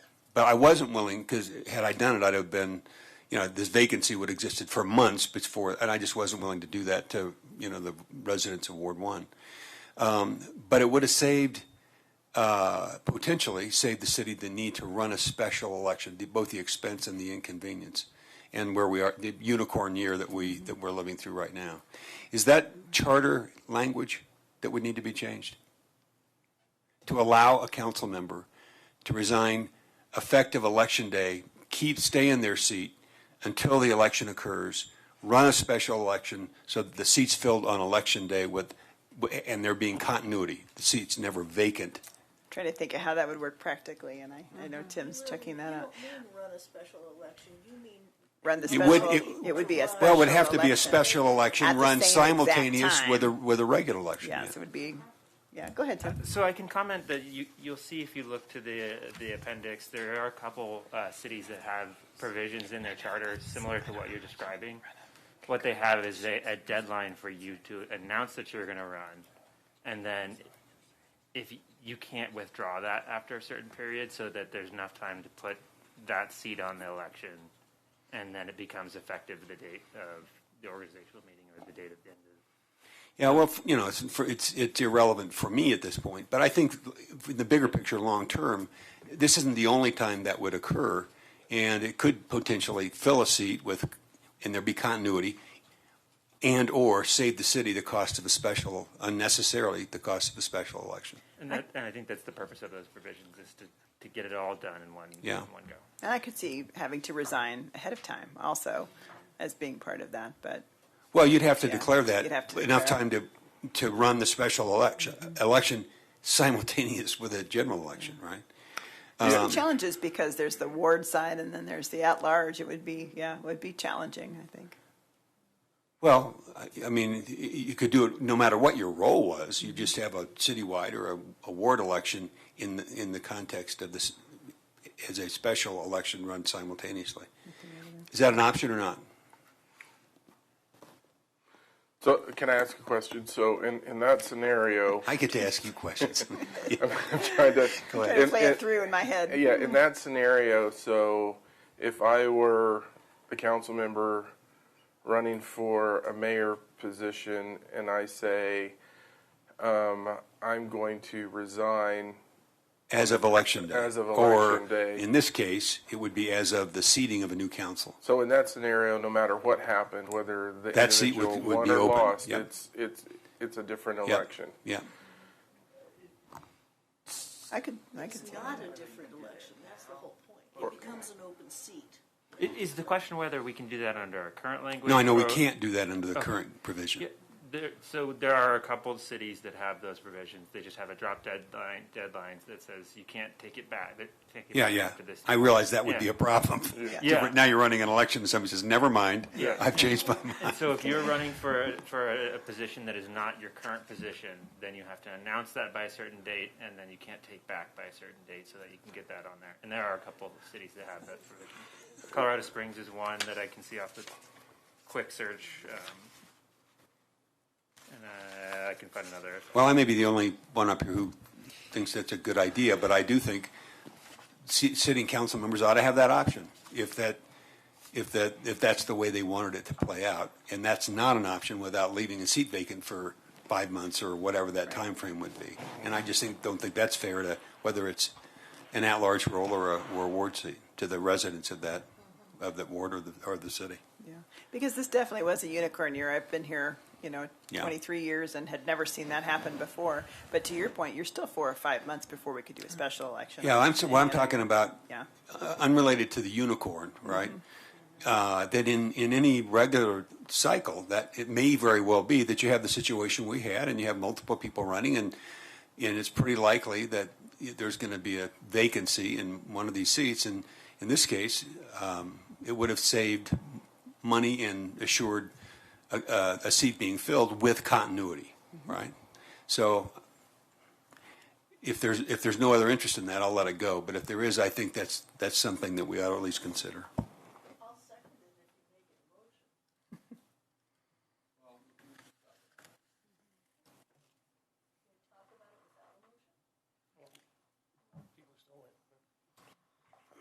Oh, sorry. Councilor Yarbrough. Thank you, Mayor. I agree with everything else that everyone has said, had mentioned. I just want to give my perspective as a first-time runner for a campaign. I actually thought that that's the way it should have been, as Councilor Water had mentioned. When someone runs for a position, they're actually giving up their seat. And then at that time, there should be a simultaneous election. Or, I mean, this is just me saying this is what I was thinking. And then someone would, maybe the third person for that seat, if it was for his seat that was in Ward 1, then they could have taken that seat. You know what I'm saying? So I think that would, I don't know all the formalities of everything, but personally, from my perspective on the outside looking in, who had never been on council and had never ran a campaign or ran for anything, I felt like that's the way it should have been, because then you wouldn't be stuck, right? And so that person automatically knows that whether we decide, like at some of the other cities, they got 45 days to say, JK, just kidding, I'm staying. I'm not giving up my seat. Or they already know that it's gone. The next person, contingent on how many seats that are available, that person, if they're in that particular ward or if they're at large, would get that seat. I do not feel comfortable appointing anyone myself. So I don't have enough experience in that. So that I agree with as well. But that was my perspective. I don't know if I confused it more or made it any better, but I think that's what you were talking about, Councilor Waters, right? The same thing? Okay. That was my perspective as running for the very first time for any official government position, that seat should be like the next person in line, the third person who had the most votes if they were in Ward 1, or they can run simultaneous, with the other candidates. Yeah, that's the way that it would have to be, because it does depend on when people, have their terms up. So if 2 people ran at the same time, let's say one at large and one, for a ward, sounds like what we're saying is that they would both say, You know, if they're both running for mayor, they would both say, okay, I resign effective whatever the election date is, and whoever gets the mayorship, it may be neither one of them. And then in that case, we've run elections for those two positions at the same time, simultaneously. Okay. Right? No. It's all one election. Yes, all one election. Yeah. Councillor Martin. Yes. Hang on. Yes, all one election. Okay, so I think I can restate it more simply, Please. which is that if someone runs for mayor when they've got time left on their council term, then their council seat, whether it's at large or ward, becomes vacant as of the December swearing-in date. And that means, because you know that it's going to be vacant, that the regular election just lets people declare for that seat. So there's no special election involved ever. Well, you kind of have to call it that because it's only a 2-year term. Well, instead okay. of a full term. Okay, yeah, if that's the reason for calling it a special election, then I'm fine with that. But concurrently, But it would be it's not, concurrent, it's yes. not a different election, it's just it's an exceptional term. Correct. Yeah, some cities call it an election to fulfill the unexpired term of. Yes. And it's technically it's a special election to fill that. If council's interested in that, I think what I would suggest is let us kind of look at some scenarios and put something together, if that's what you want us to do, because we're digging and trying to figure out. We just want to make sure that all the logistics are Yeah. helpful, ready. Yes. Councillor Waters. My intent wasn't to make it obligatory for a sitting council member to be, if a city council member with an unexpired term beyond, say, a mayoral race, or if they wanted to run for an at-large seat, they could do that, I suppose. The intent wasn't to make it obligatory, but to make it an option for that council member to resign effective election day or when the new council would be seated. So an election to fill the unexpired term could occur simultaneous with a regular election, saving the city the need to run a special election to fill the seat and the expense that goes with it, right? I just didn't have that option. Who's for? Councillor Hidalgo-Ferring. Okay, thank you. So would that, could it be written into our charter to allow people to have the option, or it's either we do it or we don't? If that's the direction that the council would like to go, as City Manager Dominguez said, I would love to do a little more research on that. So knowing that that's the intention of what you'd like to see, would be happy to work with City Attorney's Office to make sure that we're able to provide options that would get you where you wanted to be. Okay. Yeah, I guess I would like to see a I little don't know more that answer options. right now, You know, is what I'm saying. legally, Yes. is it something that we can make it be an option, or are we just going to have to say, okay, you are resigning from this post, or we don't go that route? So, oops, is my time up? No, Oh. it isn't.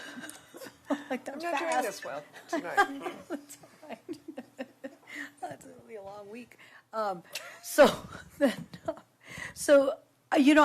wanted to say that I agree with what my colleagues have said as far as the item number 4, item 3, the electronic signatures number 2, and the organizational date. I do want to see a little bit more about what our options could be for the charter provisions. But one thing, I do not like the idea of appointment. That's, I wanted to make that part clear. The other one is for number 3, looking at the intergovernmental agreements.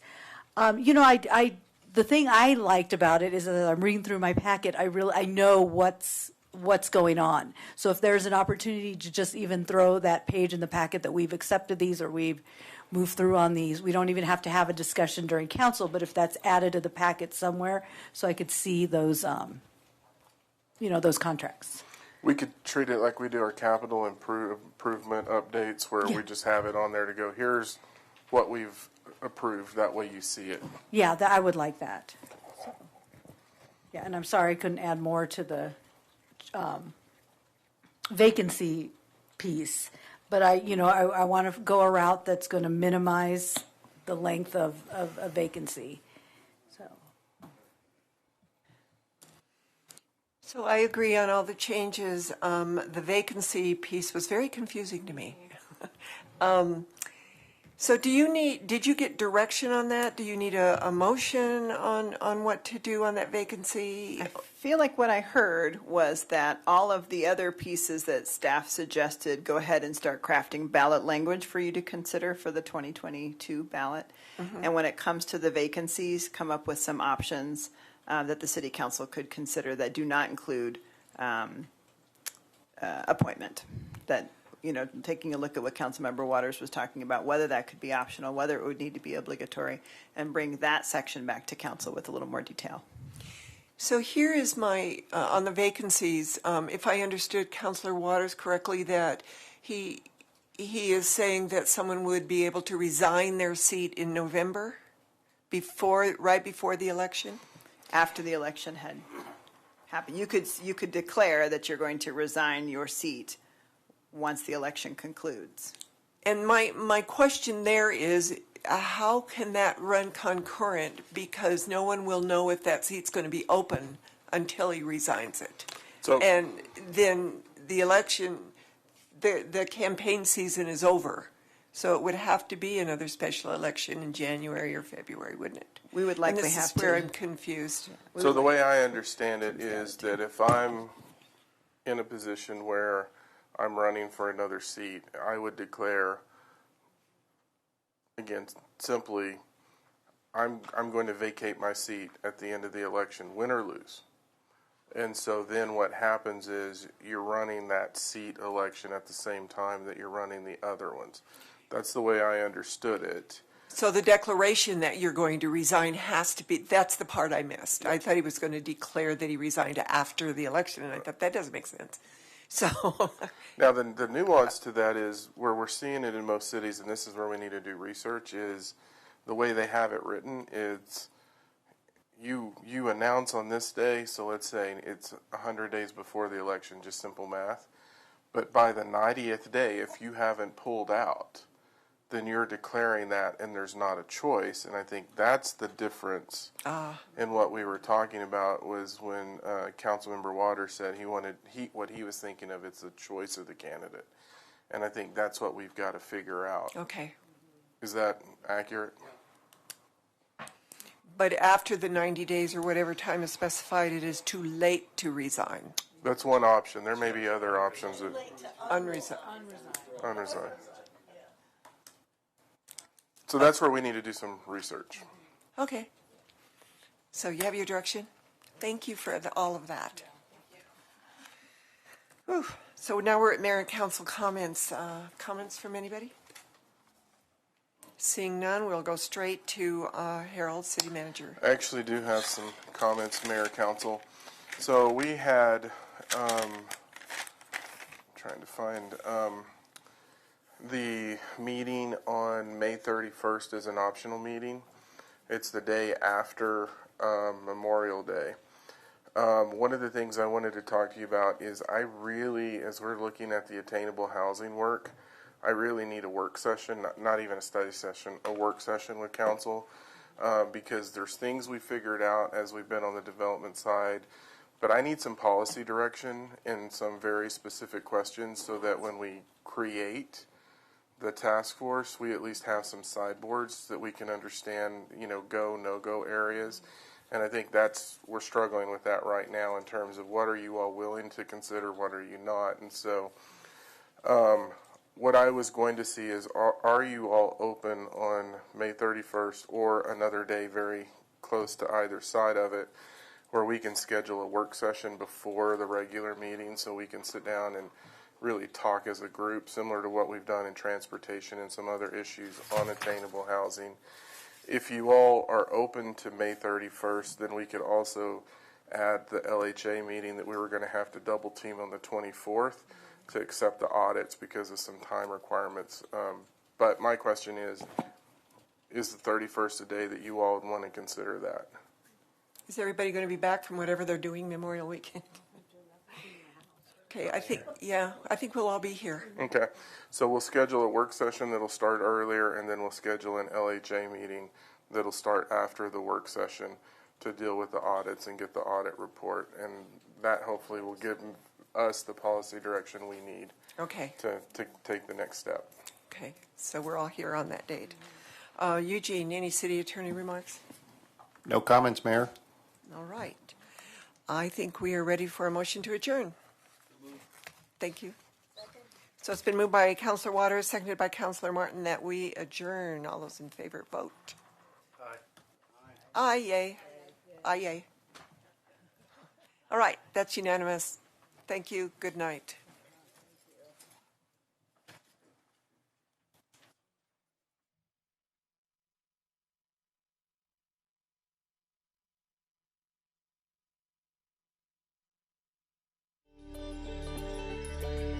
Thank you.